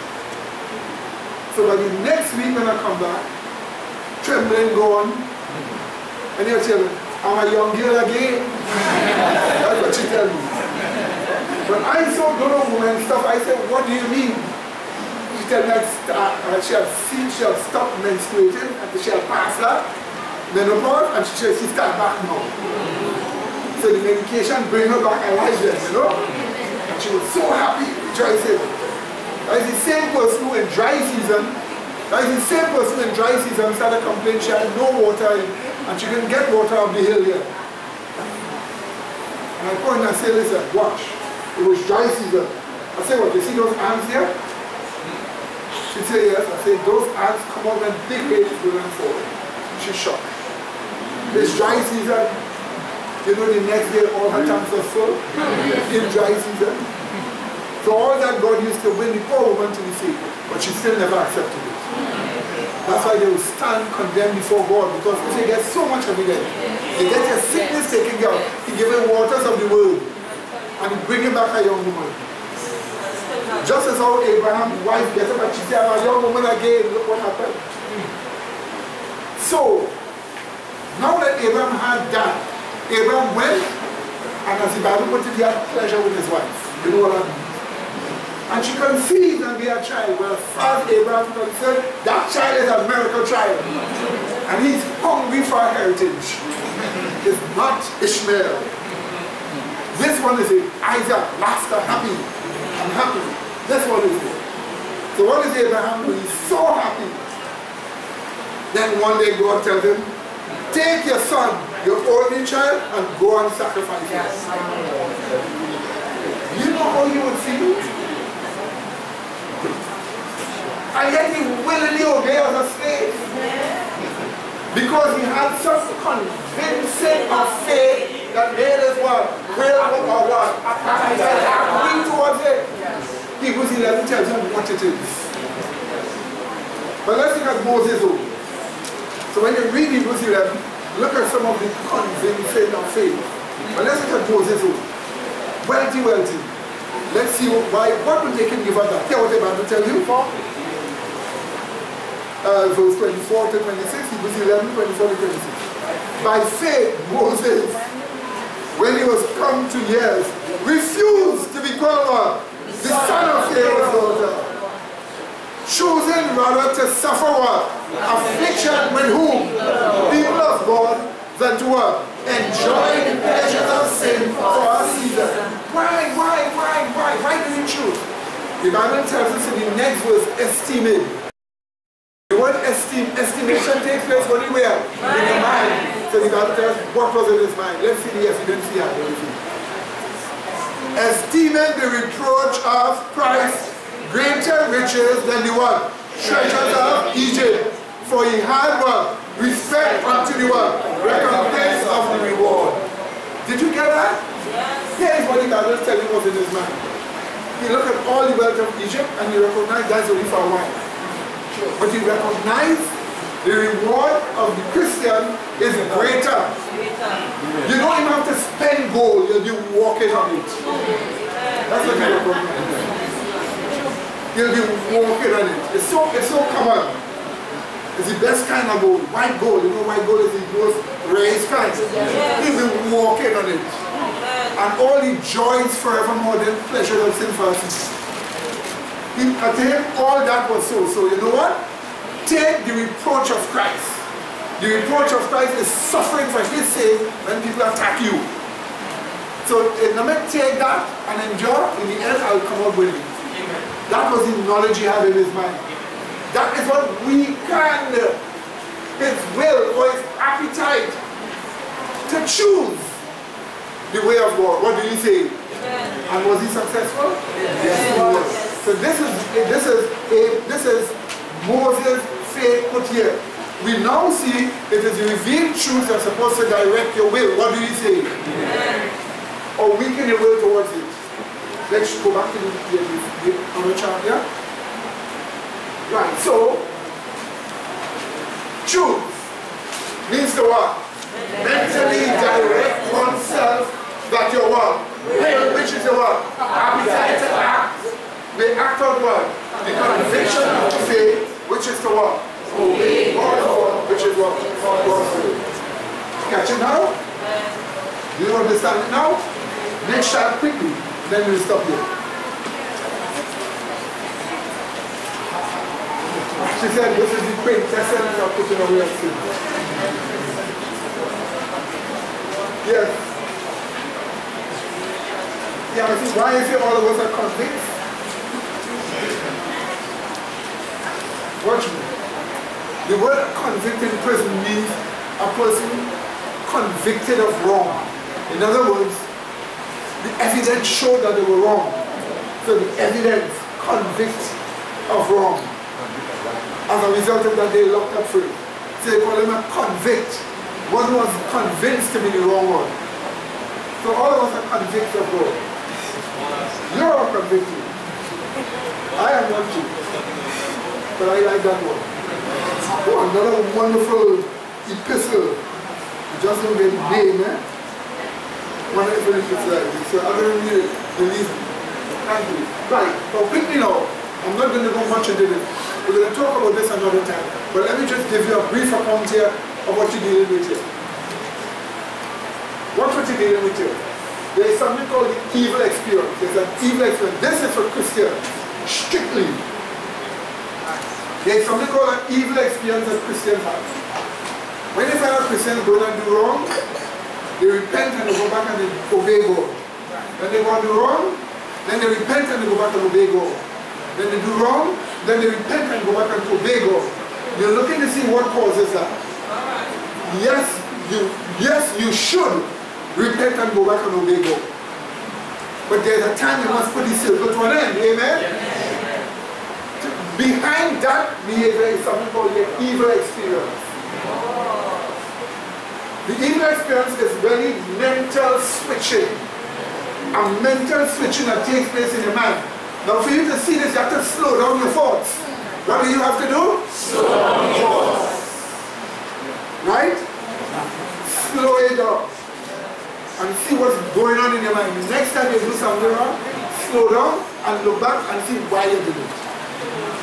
You promise you will see what happened. If you say, Lord, direct my mind to slow down and see what caused me to do the wrong. And you will see, you reach a point in your reasoning, what? Your reasoning before you do the wrong is your mind not right. And mental switching takes place. That mental switching is from God consciousness. And then there's a brief no thought in your mind. Quickly. It happens fast. And then voila, sinful imaging takes place. And just sin is practice. Let me show you again. We're going to talk about this. This is something to talk about when we have to discuss and back and forth talk and so on, right? We have to back and forth talk. But I'm showing you something that watch this again. Watch. I call it the evil experience because it's an evil experience where you're in the consciousness of the love of God. And I say the consciousness of the love of God. Some wrong comes before you. The wrong coming before you is not sin. But as you begin to look at it and think about it, it is not sin. But as you decide to think about it, to see if you could go back into it, a blank come in your mind. A quick blank. It happens fast.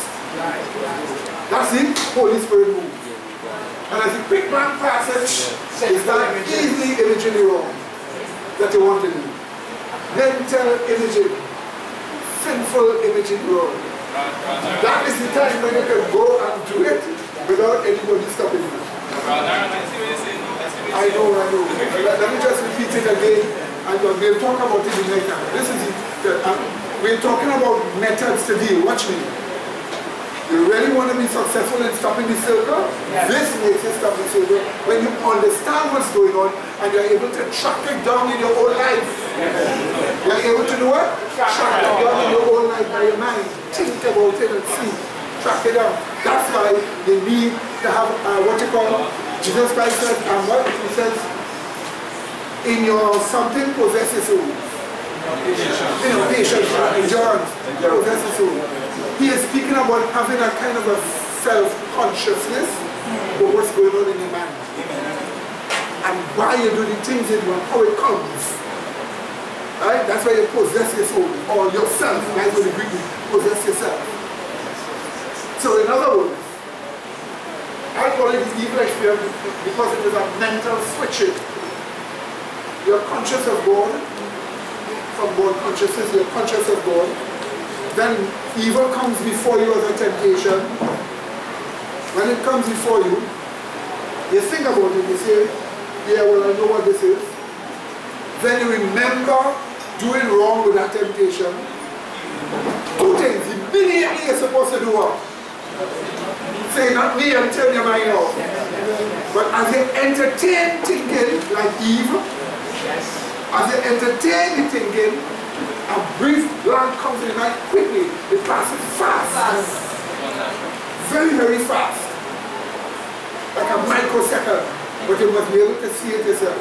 That's why you have to stop. That's why reflection is important for your life. How much time does big people sit on by themselves and reflect on your own life? Reflect on your own thoughts. See what you're thinking. See what's going on with you. How much time do you do that? How much time when you're in your bed and you're lying down by yourself are you reflecting? Or too much activity in your environment or too much people in your house?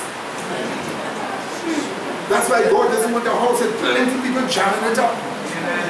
Because people constantly keep interfering with your time. With your time to be by yourself. So now you have the reflection of quickly, it passes fast. The moment the blackness passes, immediately your mind goes back now, goes onto, I shouldn't say back, goes onto sinful imaging. Sinful imaging is now trying to, as Paul put it, rebuild again the things you once destroyed. That is the sinful imaging. Imagining the sinful thing. You're building it back. And as your appetite to act get weak, you're going to do wrong. It's just that simple. So you have to learn to handle this. We'll talk about this another time. Amen, brethren? We'll talk about that, right? Where we will have time for you all to discuss it. But this one is very important. One of them too. Yes. Well, I have a question, right? True, yes. My question is this, right? You showed us earlier about Abraham and Sarah, right? Yes. And then God told Abraham to take his son and sacrifice him. Now, we know that human sacrifice is against God's law. And human sacrifice is what they used to do to the graven images, to the different gods and things. My question is this, why would God use that as a means to... You know how my mind is, Brother Medina. No, I'm not laughing because your mind or anything of you. I'm laughing because your Bible tells you why. Watch me. Watch me, sister.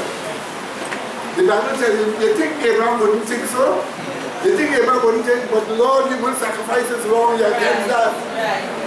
But the Bible tells us, in his mind he held his son as a special child, as a type of the Messiah, which would die for people's sins.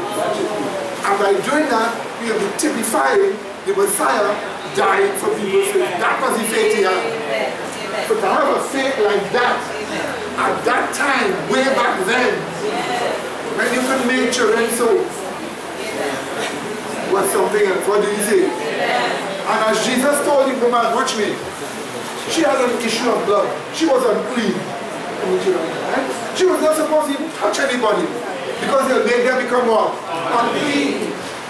She wasn't supposed to even do that. But she actually had some kind of evidence. If she touched Christ, instead of Christ becoming unclean, she will become clean. Did you see that? Yes. And she touched it. That's why Christ says, woman, what? Thy faith has made what? Thee whole. You see it? Now you can understand the sense in that when you understand what faith is. Now it works in your life. Amen, brethren? Amen? So this, we're going to ramble out this evening. Those of you who are interested in knowing about yourself and what has happened to you sometimes, this is for honest people. Amen. Sister. Grace and peace.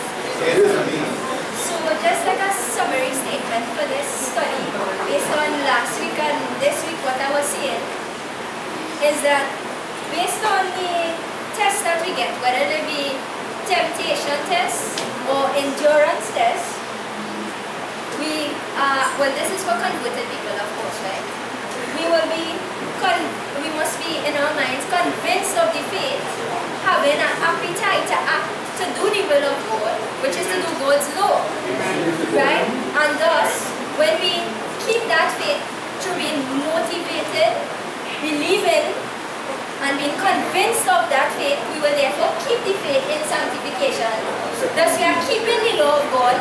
So whether the test comes, temptation, endurance, you're keeping that. So you're keeping the faith, you're keeping the law of God, you're thus keeping your sanctification, thus you're keeping victory over overcoming the world. In sanctification, we have lingering victory, conquering victory, achieve victory, and then see perfection. So you're continuing in that victory through the faith. So it really and truly is a most beautiful study dealing with the quintessence of putting away sin, and it is most exciting.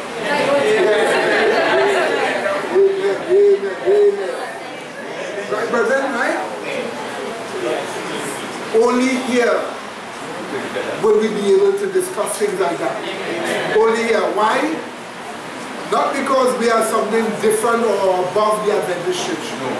It's because we are humble ourselves to the Holy Spirit. And it can happen to anybody. If they let the theologians direct them into false theology, when they direct people into false theology, they blind their eyes from being able to help themselves. But this has happened here because we accepted the 1888 message of righteousness by faith and went way into it. What do you say? As a result of that, we have become free from their folly, their delusions, and we are able to help ourselves. You know where all this is leading us? Could you imagine when a Sunday law is here, and some people think it's just the Sunday law, you're getting temptation with it. Listen to me carefully here. You have to understand how a Sunday law works in the mind of Satan. All the wrongs are associated with a Sunday law. So, he may not tell you with the Sunday law directly when it is there, but he will tell you with something else, which in the end is bringing you to the what? Sunday law. So all the wrongs go with it. Could you imagine that is going on and you've learned to deal with all of these things, to fight against it? So your victory is not, you're just, like if you're moving like some kind of a blind person, victory by chance, everything written in the books for you, or Christ's righteousness put in your account. No. You have an intelligent facing of the evil, what do you say? And conquering it, what do you say? Make you strong and make you have victory over it, what do you say, brethren? That's what these things offer us. Now there are more of this where this came from, because we are singing about grace in what? Much more. But we'll talk about other studies as time passes. But in the meanwhile, remember these truths. Remember what we are talking about. And prepare yourself for the end, because it is swiftly coming. We, in our church, you cannot go and find any church, evangelical, not traditional Adventist, not Catholic, warning people about the coming of Christ soon. The only church in Trinidad doing that is us. Warning people about the soon coming of Christ. Giving you photo evidence, video evidence of how close His coming is. We have been giving you evidence of this. And we have been calling upon people to repent and to give themselves a chance. What do you say? Amen. So that is why you and I need to do even better. You need to be serious with yourself. You need to understand yourself.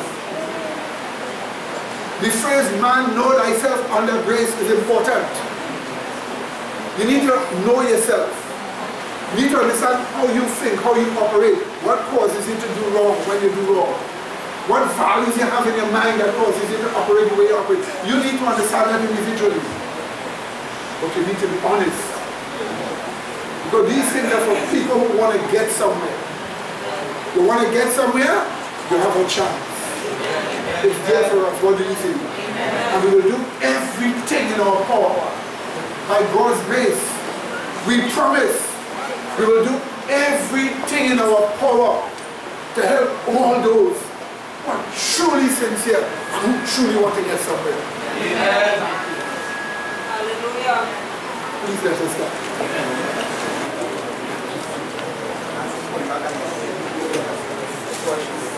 Watch what happened to them. After that, Yeah. Let the one allow their witness to be written scripture. We have no excuse. We can learn and Let me just state this here. Until our late time is, you think it is just illuminous officials that are destroying the people? The people themselves are destroyed.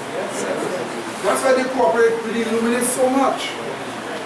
And a lot of things are going on behind the scene, which eventually we will expose to you all and show you all. But you need some things gradually, and you need some things to come as you are capable of appreciating it. So we will show you. What will cause this to happen? There's a school in England. In this school, the officials in the school write a decree stating that boys are no longer to come in short pants.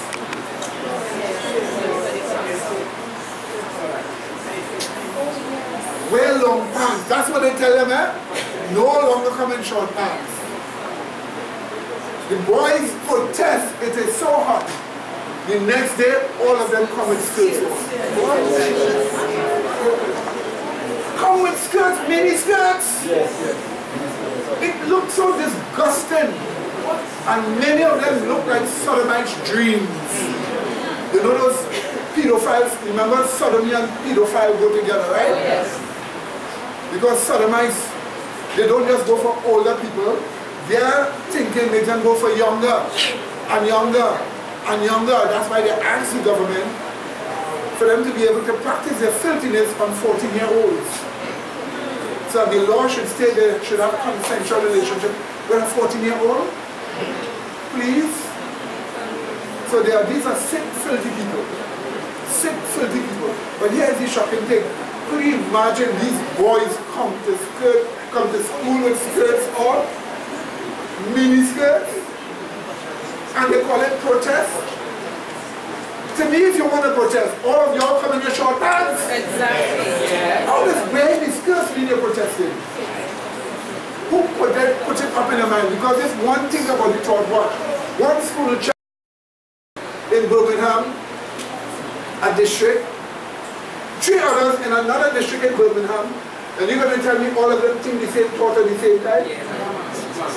So the whole school continue with short skirts? If himself had worn a long skirt, it could look something like a robe. But they come with mini skirts. And let me tell you something, and how they dress on top too, you wonder if it was just a skirt they came with. And these pedophiles they have walking around the place, they have plenty here. When they saw that, that is a dream come true for them. Because they seem to get affected by things like that, which is disgusting. That should show you how late time is. What do you say? And that when they are begging you with all of this, you have to protect your daughters too, eh? But not only your daughters, you have to protect your sons too. Do you know how much boys they find missing? Real young boys missing? Plenty missing?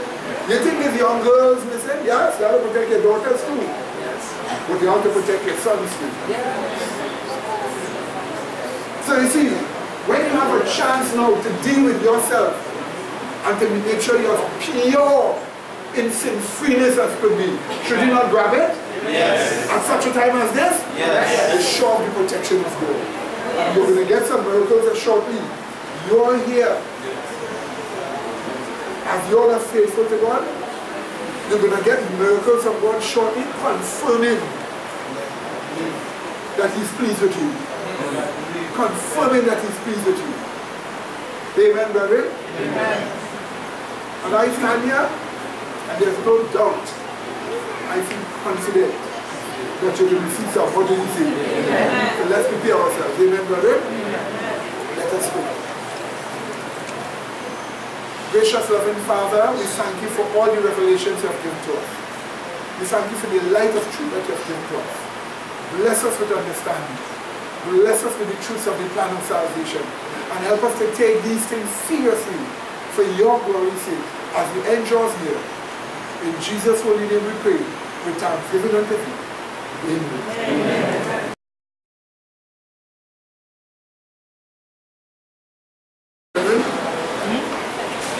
All these highlights are will need to spread far and wide. We should be in Thailand already. We should be in Taiwan already. In Taiwan already. And Malaysia, perhaps later, but we should have been in Taiwan already. And it shows the need to spread. What do you say, brethren? Since 1984, I reached somebody from Thailand, from Taiwan, I always make this statement, and his wife. Reached somebody, so we should have had somebody there already for a long, long time. But as I say, it highlights our need to work hard. What do you say, brethren? So let us now, for half an hour, discuss the evil experience.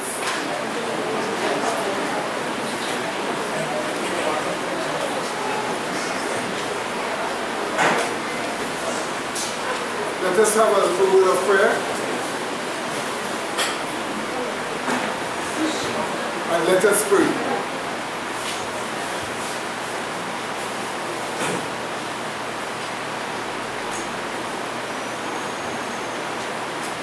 Gracious loving Father, please be with us right now as we go into your word. Please help us to understand what we are talking about. Give us the wisdom from your throne. Give us the understanding from the Spirit of truth. And help us to seek to be better, to want to be better, and to get rid of the evil experience which causes the sin to come in the saints. Thanking you again for your great love towards us. Through the truth of Jesus Christ, the plan of salvation. Amen. Amen. Okay, my dear brethren. So we want to discuss the evil experience of mental shifting. And we want to talk about this for half an hour. You ask yourself the question, what is this evil experience?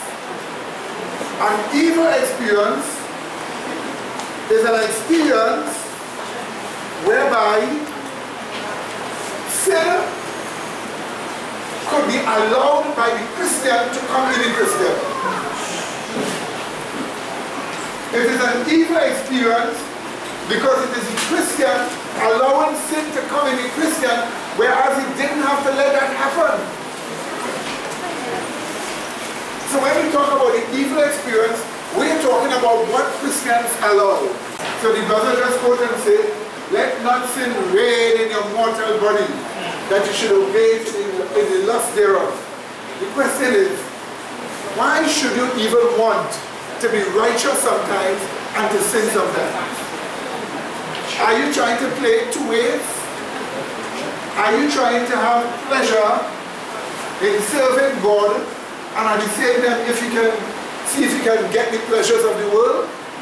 Is that what you are seeking to do? Have you forgotten that one destroys the other? So that you cannot try to play it two ways? Do you want to give yourself the impression that you can be a person enjoying the beauties of God and at the same time partaking of the corruptions of the world? Let me tell you this. When you partake of the corruptions of the world, it destroys the pleasure of holy things. And when you partake of the pleasure of holy things, it removes from you wanting to partake of what the world offers. One of these days we need to discuss the science of what you get from the world, what you get in sin, what does sin give you. We need to discuss the science of why our mind thinks sin is so valuable, that some of us really want it, and that some of us are willing to deny our own eternal well-being for it. Why some of us lose interest when it comes to dedicating yourself. When you meet a situation where you can now dedicate yourself to the truth fully, but somehow you lose interest because you don't want to. The problem of mental switching is the problem of going from God consciousness to imaging sin in your mind, to weaken your will or your appetite to act to the sin, that you can choose the sin. You have to ask yourself the question, why do you want, when you're in righteousness, to want to sin something? What value do you have for the wrong that you're in righteousness that you want to sin something? You need to ask yourself that question more. And let me say this, my dear brethren. In this church, sin has nowhere to hide. Because we will pursue it with a hot sword of the truth. Amen. To find out everything. To discover everything. And to destroy its illogicalness. That's what we will do. But you see, you have to do that in your own mind. And you have to allow the power of the truth to do that in your life. So, let us first look at having God consciousness. Let us first look. Okay?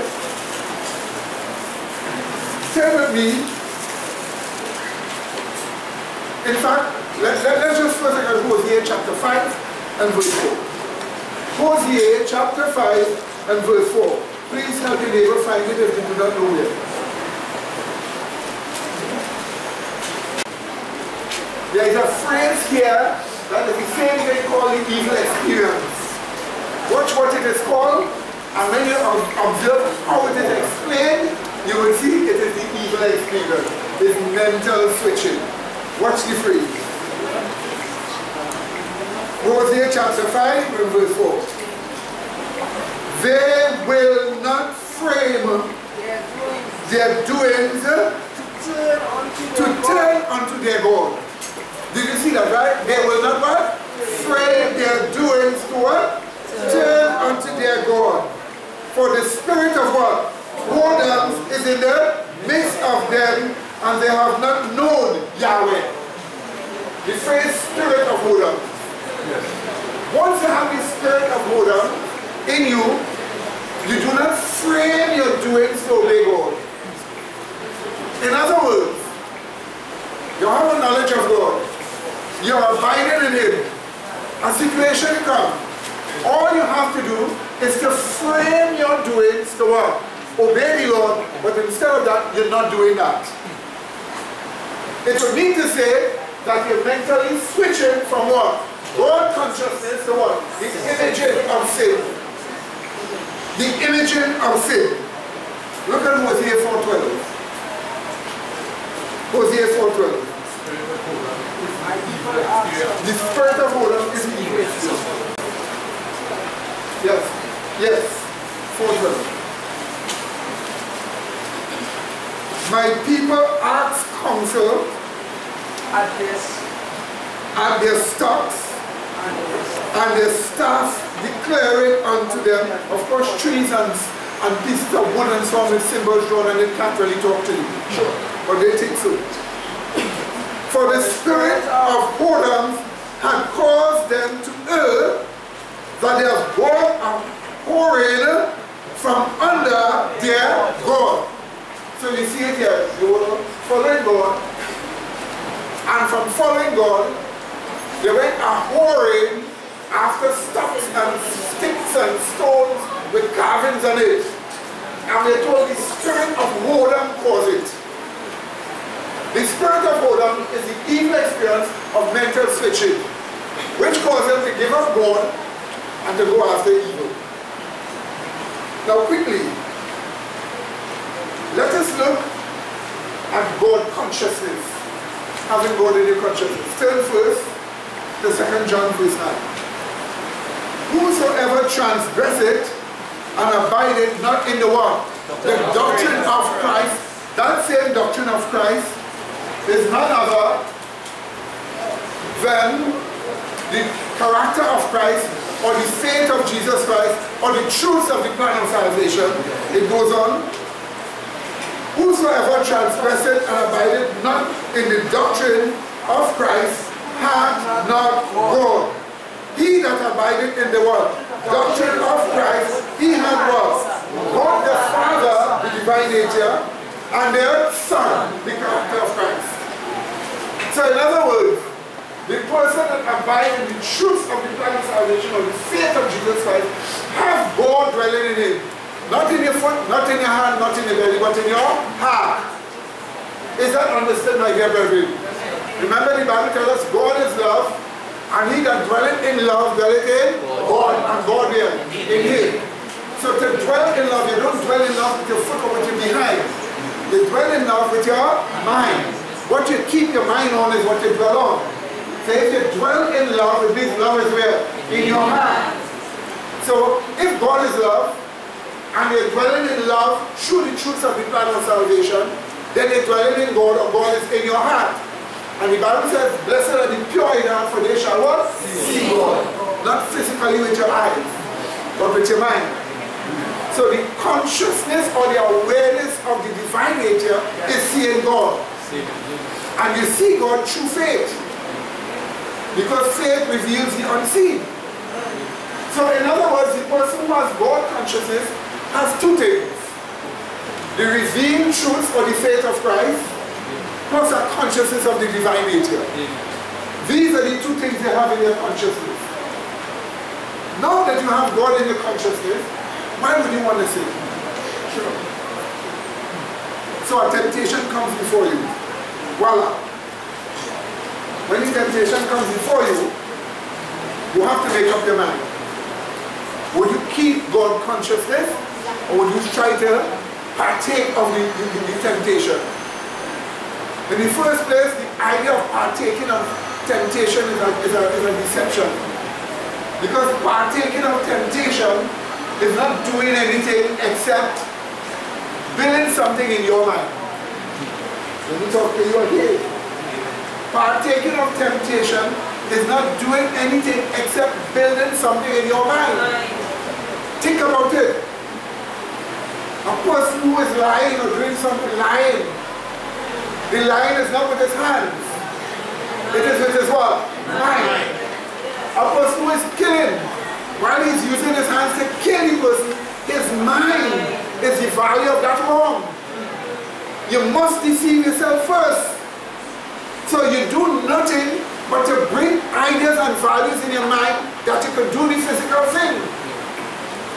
Are you listening to me, my dear brethren? Yes. It's about time you must stop letting sin be a mystery to you. You must stop letting sin be something so hard to understand that it must be tricked and must be fooled. You must be able to discern it so easy and so clear that it becomes nothing for you to strip it. Is that understood, my dear brethren? Yes. Now watch this. Yes. So, what we are building in the mind is enmity and rebellion against God, which is to set you up for the day of Armageddon, which is to fight against God. That's what we actually building. Amen. Amen. Remember what your Bible says, right? He that sinneth not, knowing God. And he that sins does not know God. So in other words, when you are sinning, you do not have God consciousness. You cannot be sinning and having God consciousness. Because he that is sinning does not know God, which means you're not conscious of him in your mind. So that's the reason why, for the evil experience to take place in you, it is indeed a mental switching from knowing God to knowing sin. Is that understood? It is in fact a mental switching from God consciousness to sinful imaging. Let's just quickly go forward to this now. Watch this now. If you are to sin after you have been converted, you must mentally build again the things you destroyed by faith. Let's turn to Galatians 2:17 and 18. 17 and 18. We read,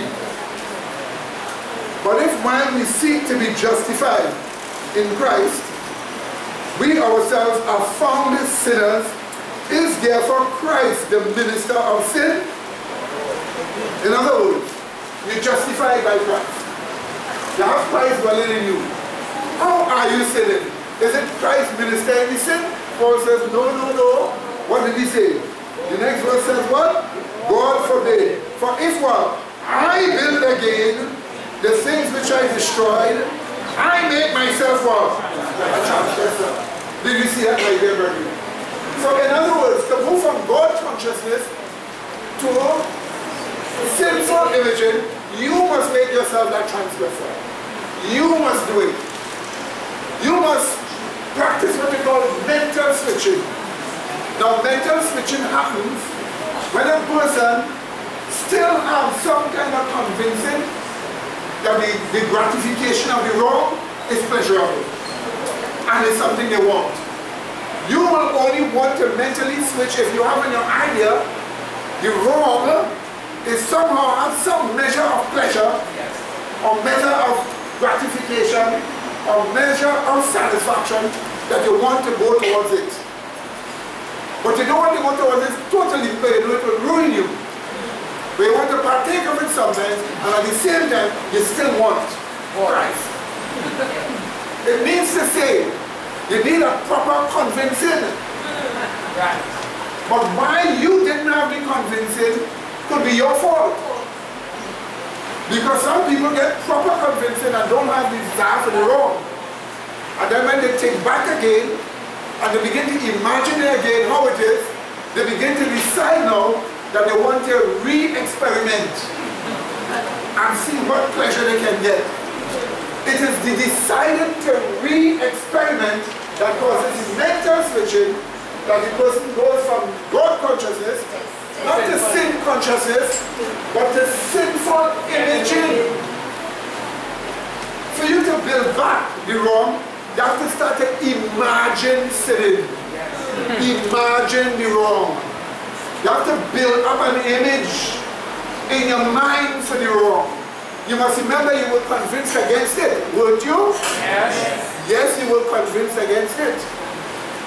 But now, for your will to yield towards it, what you have to do, you have to reason in such a way to build back the value of the wrong. Build again the things that destroy. But how do you reason? It is what we call sinful imaging. Sinful imaging is a deceitful process that takes place in a person's reasoning to build back sin again. The process is called deceitful because sometimes you don't see the nature of the deception coming, or you don't see how you're building it back. But it is being built back. Every time you do it, you're repeating what Eve did in the Garden of Eden when Lucifer deceived her. And by repeating what Eve did, it is a process of reasoning that takes creation. By the way, remember you only have God or what? Creation. You don't have another tilting. So if it is not God, then it has to be what? Creation. Amen, brethren? Amen. So the point about it is, imaging, therefore, is a process that takes place in the logic of your reasoning. In the what? The logic of your reasoning, building back ideal values in your imaging for the thing. Building back an ideal value in your imaging for the thing. If I were to illustrate it, if I were to image it in a drawing form to you all, watch what I'm going to show. Okay? This is a horrible face. Not desirable. You don't want it. You don't want this. Now, to make it desirable, that you would want it, you have to use your imagination and image it different. It's like painting in your mind, but the painting that is taking place in your mind is concepts. You have to paint the creation with concepts in your mind. That is building back the image that you can yield to it. Watch. And this is what I said to show you for. Yes. That is like makeup. Amen. Amen. The only thing is that when you put makeup on your face, you're really putting something here, but it makes you look false to how you are. But in this one, makeup is merely your erroneous concept. It's not reality. That's why I've often told you sin is not real.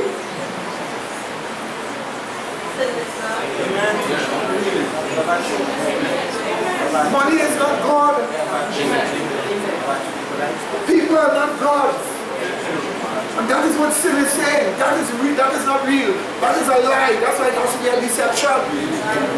Now watch your imaging taking place. So I'm going to draw this face over now.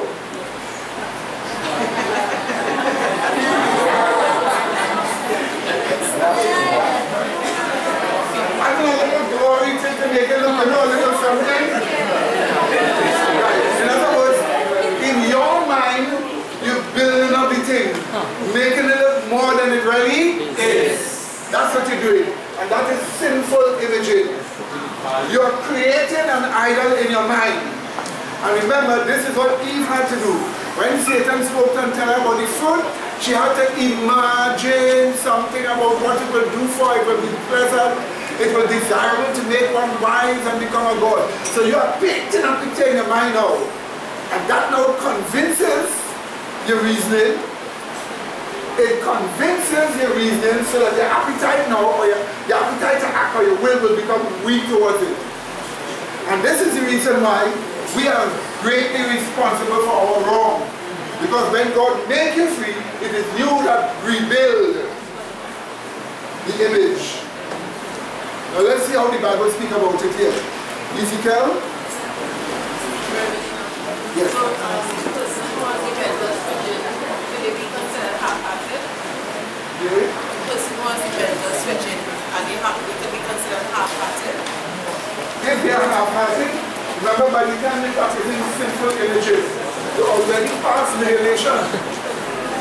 They can't be half-hearted anymore, they know half-hearted the whole face. Right? Okay, watch this now. Ezekiel chapter 8 verse 12. Then said he unto my son. Here's how your Bible presented it. Yes, my God. Somebody would like to know how the experience of pain can be seen as pleasurable. How we experience of? How does a person get pleasure from hating someone? From hating someone. How does a person get pleasure from hating someone? You see, my dear brethren, pleasure has a broad interpretation to many people. You see, that's the reason why sin is so unstable. Pleasure has a broad interpretation to many one. Some person will say, beat me in a certain area which gives you terrible pain and they get pleasure. Yes. And some to them, that's horrible. That's horrifying. How dare you? So the point about it is the interpretation the individual have of what? Pleasure. So, but pleasure usually is identified in revenge when you think of making the person suffer as they have made you suffer according to your mind. And as you think it is now equitable, so much, for so much, usually a person thinks that the lash out that they lash out in revenge is equal to the suffering. Like for example, a person curse a person. You're angry and they come and they cuff you out. Now the cuffing out is worse than you are cursing. But they usually think that is equal to that.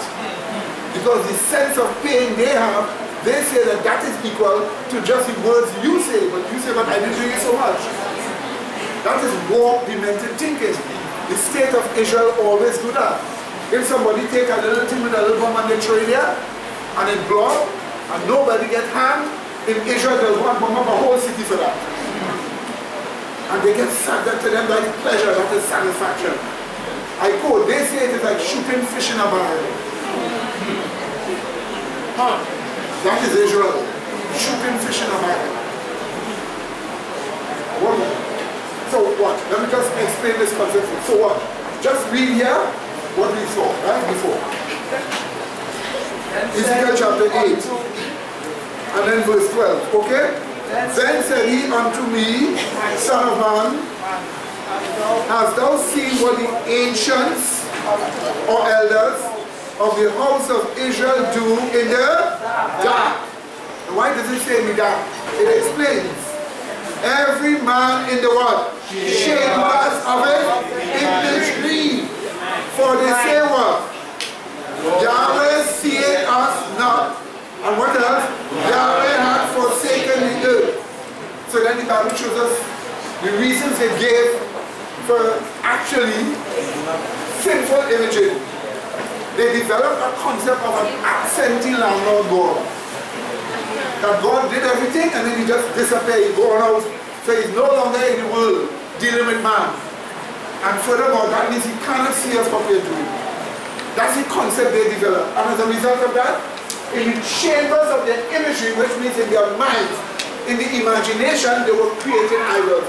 This thing that we read in verse 12 here is explained to be all kind of idols on the walls of Israel. So what we are being told, in the chambers of the imagery, you create idols. Now what is an idol? Any creation that is exalted as God is what? An idol. And to create an idol, you have to put some status to the idol to make it desirable. To make you deny God for it. But to put the status to that creation, to make it an idol, you have to image it, paint it with your mind. Like for example, I just painted this thing here. Oh, that's horrible. Like some evil angel in here. Right, you understand? But you have to make it look nice. It's just look better like this. But you have to make it look nice. So the point we are saying here is this, is that what you're doing, that sinful imagery, you're with. So what are you supposed to do? Number one, find out a lot about how you mentally switch. How you do your mental switching. Find it out. Learn to track yourself down. Put a tracer on your own thoughts, with your own mind. Work out your salvation by being conscious of your own self and how you think. Don't just leave it so to chance to understand. And don't leave it for somebody to understand for you. A person may help you as far as they can, but you need to work it out for yourself. Work out in your mind how your mind travels in mental switching. And check and see just why you do it, why you want to do it, and how you build your own image back in your mind. Try to find it out. Once you do this, once you dedicate yourself to finding this out, God will show you. And when God shows you, you've now gained power over the process. And once you gain power over the process, you can now stop it. Yes. Because you're aware of what you're doing. And you're aware of how you're operating. Remember, all this that we discussed this morning is for people who mean business and want to help themselves. Yes. Yes.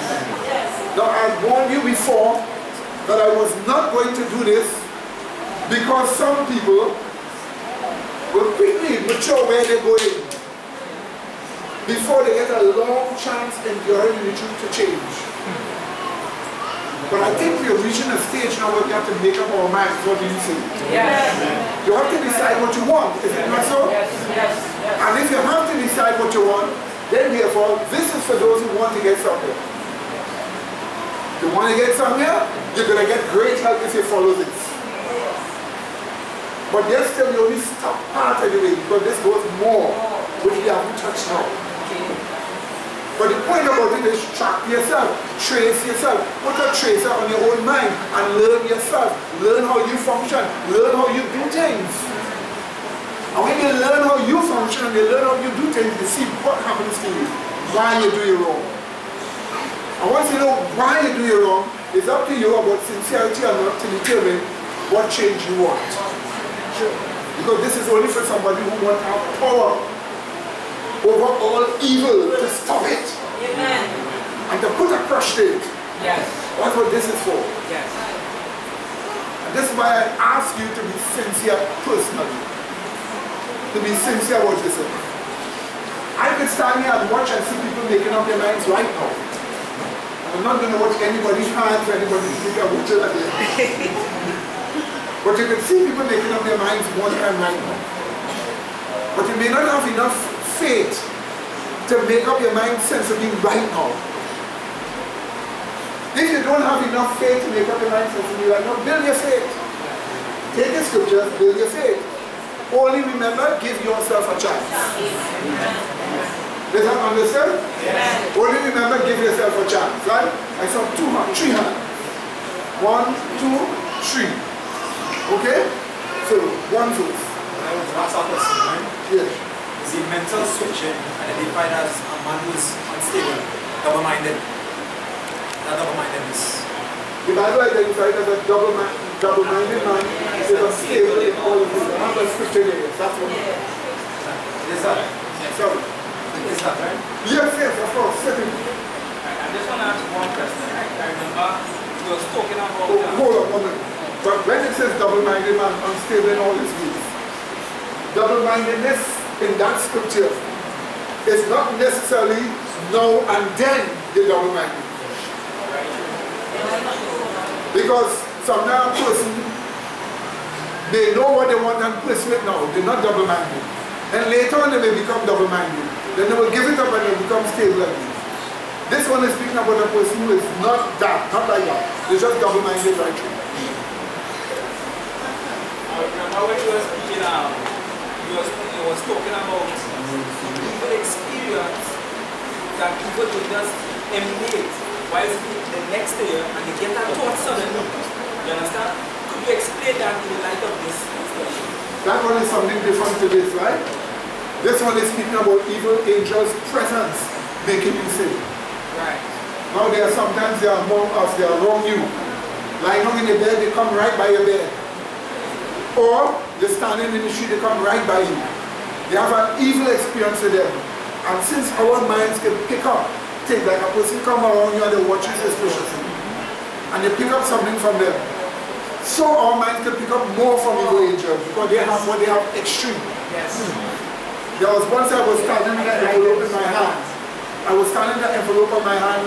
I said, "Anne's taxi stand here." I was talking to Brother Shannon.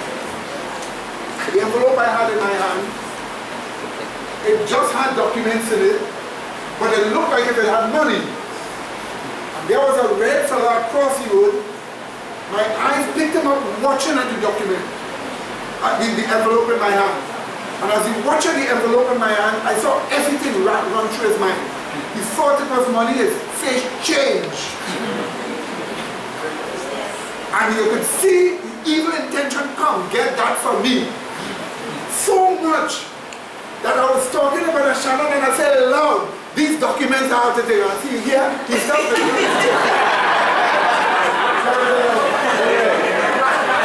So he stopped, move and turn away for 4 inches go. You see?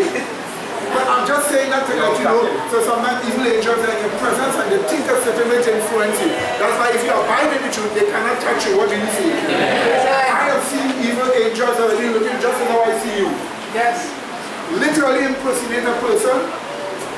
But when I looked at that angel, if the person has a fault, that angel was like 1,000 times mischievous than the person himself. And it's not a nice sight to look at. It's horrible. You wouldn't want to feel it in your spine. But if you feel it in your spine, it's really chilling. It's like electricity with hate. Yes. Think about you feel electricity shocking, but the feeling itself is hate. If you could imagine that, you wouldn't want to feel that. Very, very bad. So what I'm saying here now is, that is something different. We'll talk about that the next time. Most of the saints here are not allowed to face that. But sometimes God on different occasions will allow you to face those things for your development.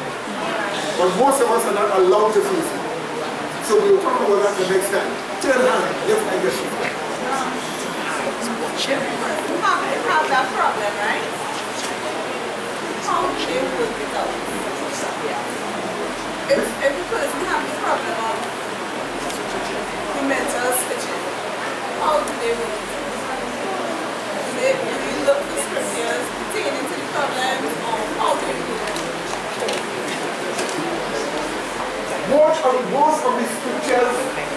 handling this, you have to carefully read and listen.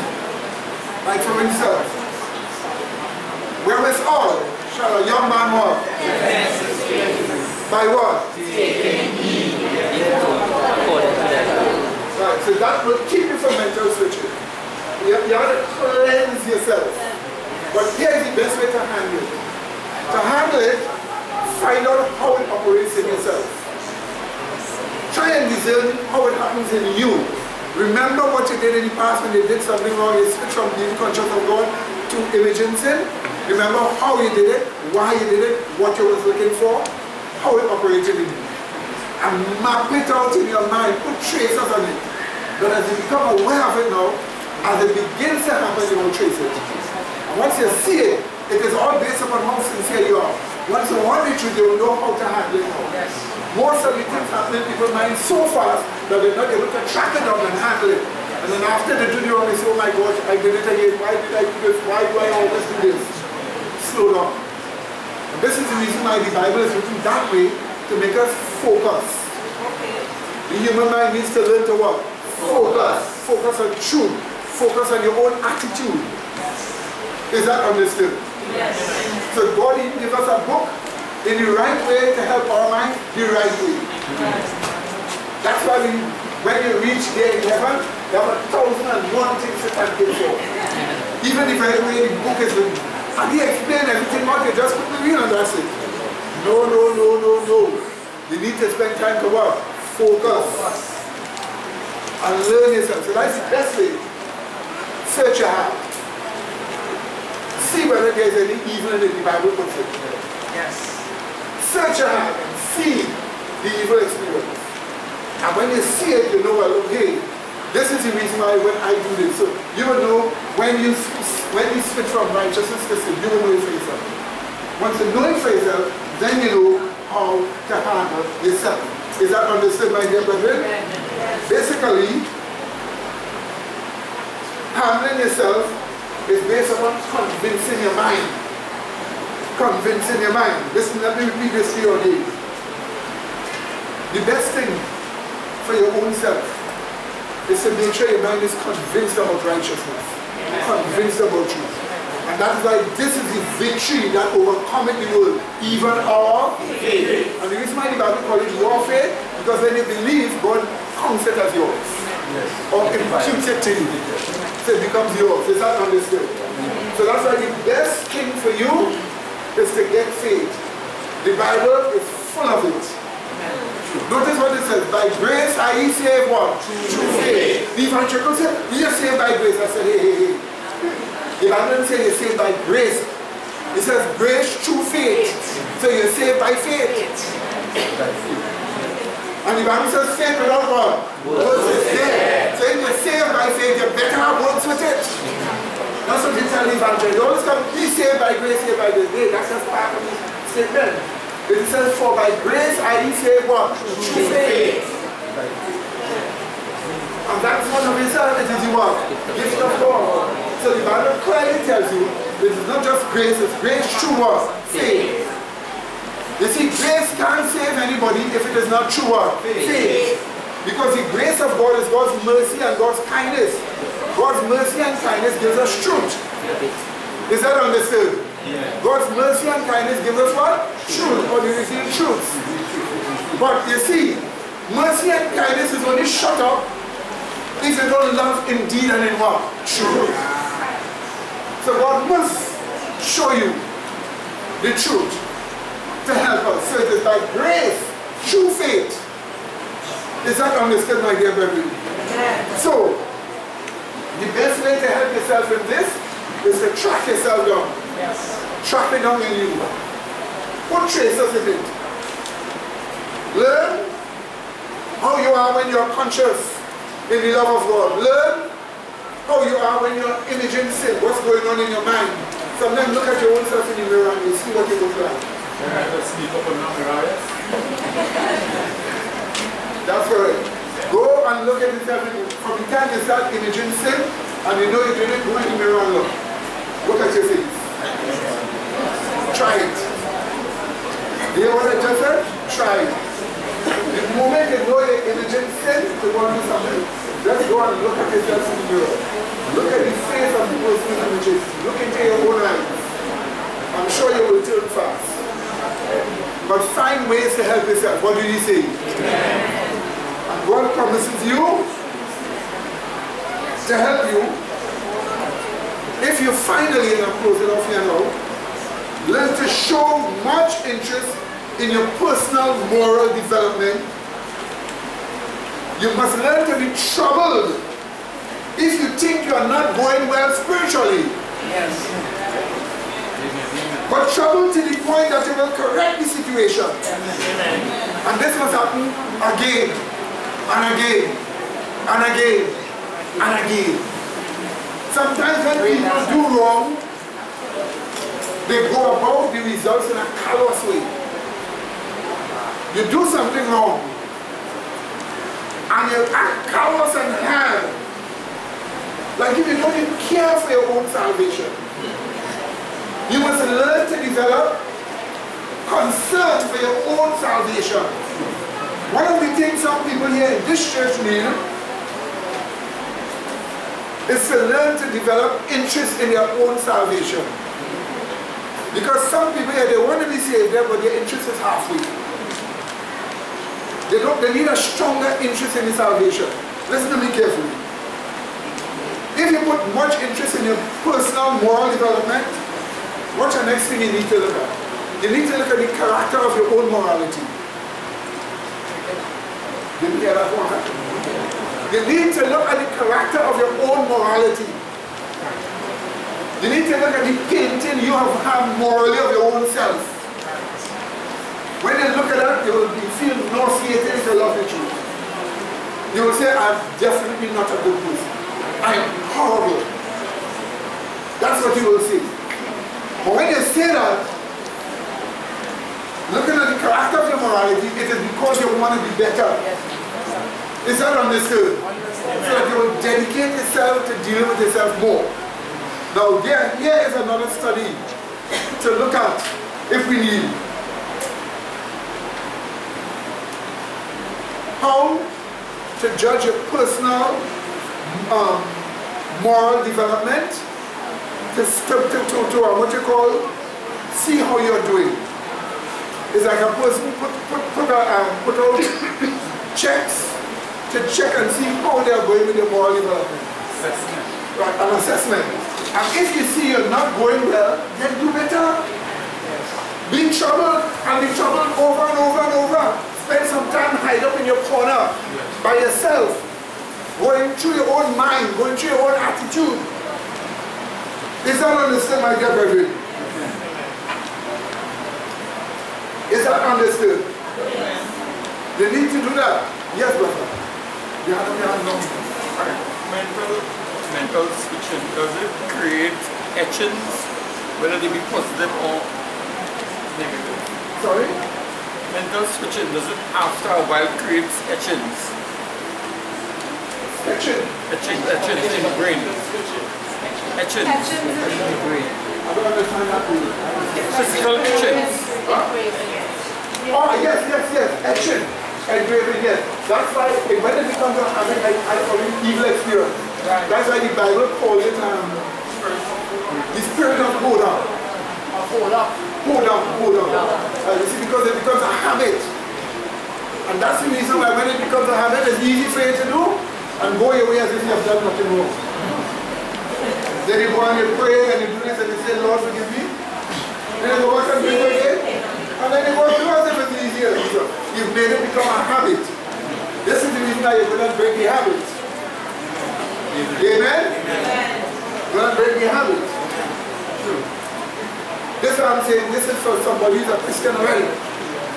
You're going to break the habit. Breaking the habit by tracing it, tracking down yourself. And do not give up until you work out everything. Is that understood? Amen. Is that understood? Amen. Now you see,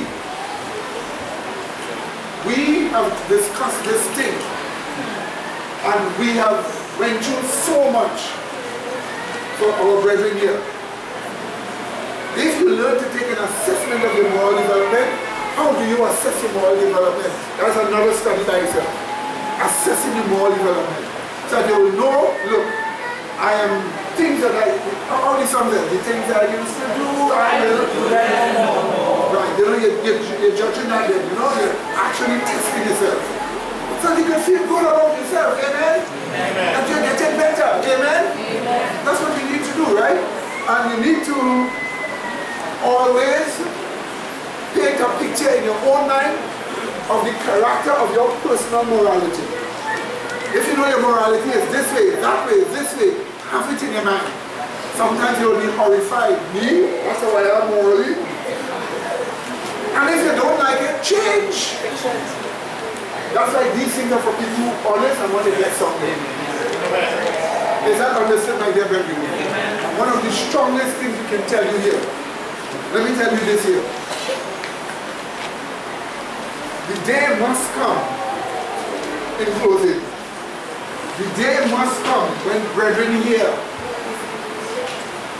must find it easy to abide in Christ, to obey God's commandments, want to do it, find it difficult to go against your conscience, find it difficult to practice mental switching, and just detest it with all your mind. There must come a stage when that happens to you. And when that is how you are. You must go to that. Don't think, some of you think, well, why I'm well far from that. No. If you're thinking, I am well far from that, then you're thinking that you by much effort remove sin from you. No. God is the one that removed the what? Sin. Your work is to maintain the sin-free. And the things we are talking about is to maintain what? Sin-free. So don't think it's hard for you. And if himself you're finding difficulty, ask a question to someone who knows. Call me or someone else who knows and ask a question. And I can always put a few words in your mind for you to think about further. To help yourself by the grace of God. Is that understood? Amen. So remember these important things that we spoke about, okay? And be appreciable of the things that is happening. Yes, ma'am. Yes.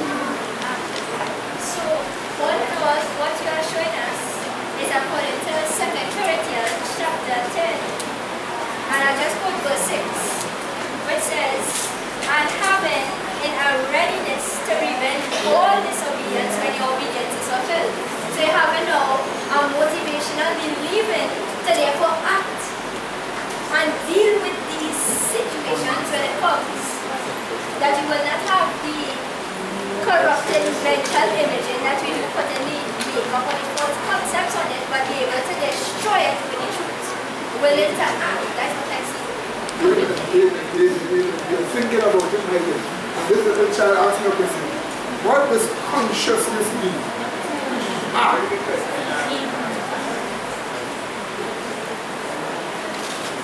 How much fingers I have? How much?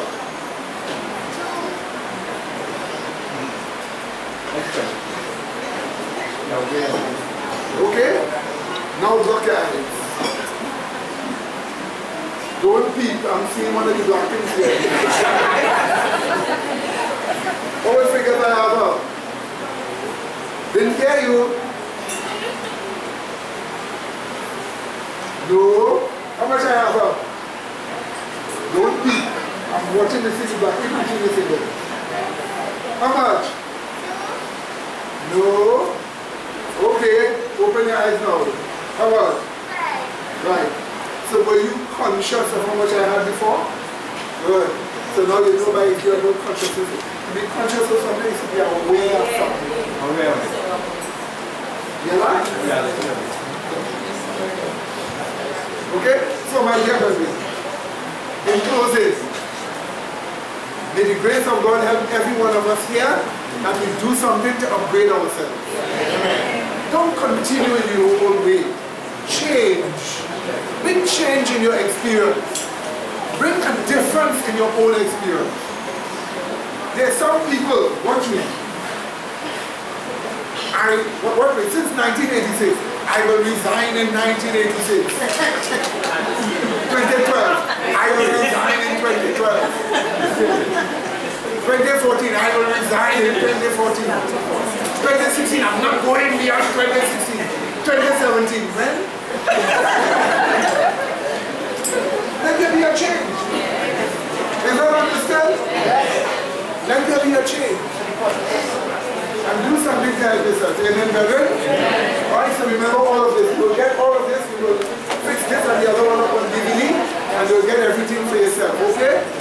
So, one more thing. You are showing us to have the proper horizon of view to see God as God alone with the God consciousness, and thus, in the end, when the latter is supposed to be poured out, constantly seeing God as God alone, and thus presenting Him as God.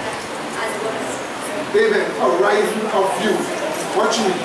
Horizon of view. Everybody has a limited their seeing. There's a certain spectrum everybody interprets things at. Right? A child has a different horizon of view. Each of us have different ones together. If your horizon of view is built upon the word of God, you have a very broad spectrum. What do you say? And you see very far. That is to your benefit. In our benefit. Amen, brethren? So remember these important things that we spoke about. May the grace of our Lord and Savior Jesus Christ with everyone here, as God helps you to handle yourself. And as I said, if I have to apologize, let me apologize now. I should not maybe have brought this to brethren now, because it's some people. It's too intense that to wait until their sincerity gets built over a period of time. When their sincerity gets built over a period of time, then they get happy.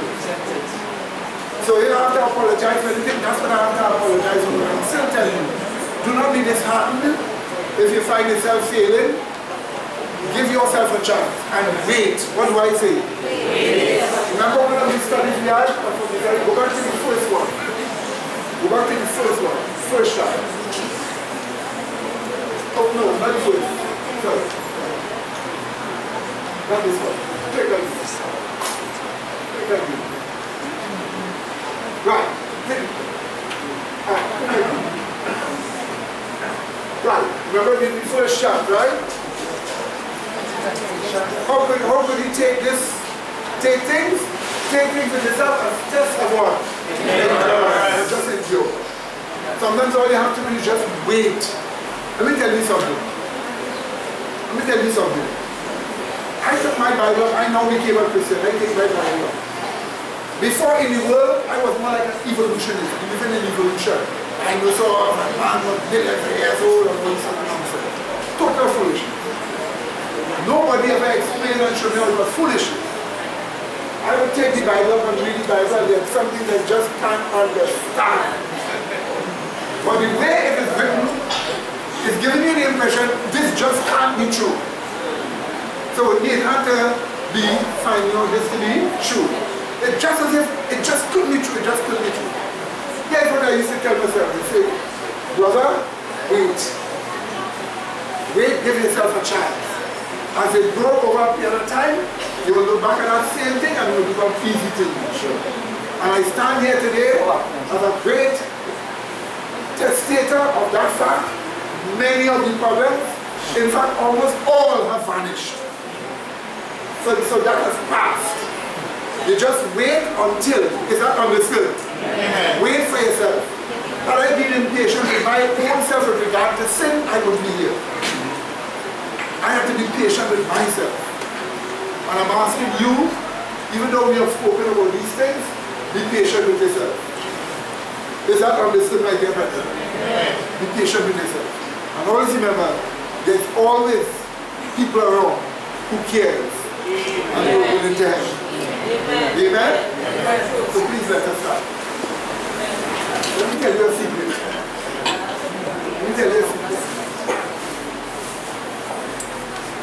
Watch this bold secret. You say, how can I be sure that I will be saved? There are certain key points in a person's Christian experience. Once they have those points in them, no matter what, they will be saved. So you can watch at people and you can see certain key points in that person and know that while you're watching that person now, you're sure that person will be in the kingdom of heaven. You know for sure that person will be in the kingdom of heaven. You have that assurance. Because you can see certain key points. In most of the Bible here, there's movements towards developing that key point. Those key points. In some of the Bible here, they are already got those key points. So you could judge yourself based on next one. You could judge yourself. If I have this in me, I'm on my way. What do you say? Just deal with these few little things and voila. So you can tell by this. And you see, all this is why the Bible, like for instance, the helmet of salvation. What do you think is the helmet of salvation? What do you think is the helmet of salvation? The helmet of salvation is an assurance that you're being saved. A conscious assurance that you're being saved. That's the helmet of salvation. So you can know, you can see in yourself. Because certain people pass a stage where they will never turn back. They reach a stage where they've learned their lesson, they're moving forward, it's just a question of seeing about something, but they will not turn back. And you can see those keys in a person. You can see those signs in a person. Don't come and ask me about yourself. But judge your own self and ask yourself, Master, is it I? Am I one of them? Does my future have yet to be decided? Ask yourself that personally. Is that understood, my dear friends? Okay? And you will see what God will show you. So we can now have our closing prayer. Just pray. Loving Father in heaven, we are indeed thankful of God for the sealing faith that you have given unto us. We do ask of you, dear Heavenly Father, that each one of us here, O God, will take it very seriously, seeing that the time is very short and your soon coming is about to happen. We ask of you, dear Heavenly Father, that we will take these things into our hearts as we never take it before, and that we will be determined, dear Heavenly Father, regardless of the consequences around, to be focused on making this achievement depending upon your Holy Spirit to give us the victory. We do ask of you, dear Heavenly Father, that we will build our patience by tarrying in your word, so that our faith will be built up, dear Heavenly Father, giving us that assurance that we will make it unto the end. Father, you have shown us that you are love. And you have shown us, dear Heavenly Father, that love endureth all things. And so as your love dwells in us, we too will endure because of you being in us. As we are about to depart from the premises here of God, we do ask that you will give us your protection to our various destinations, and that you will carry with us the determination to continue in the faith for our final deliverance. We do pray with thanksgiving. Amen. Amen.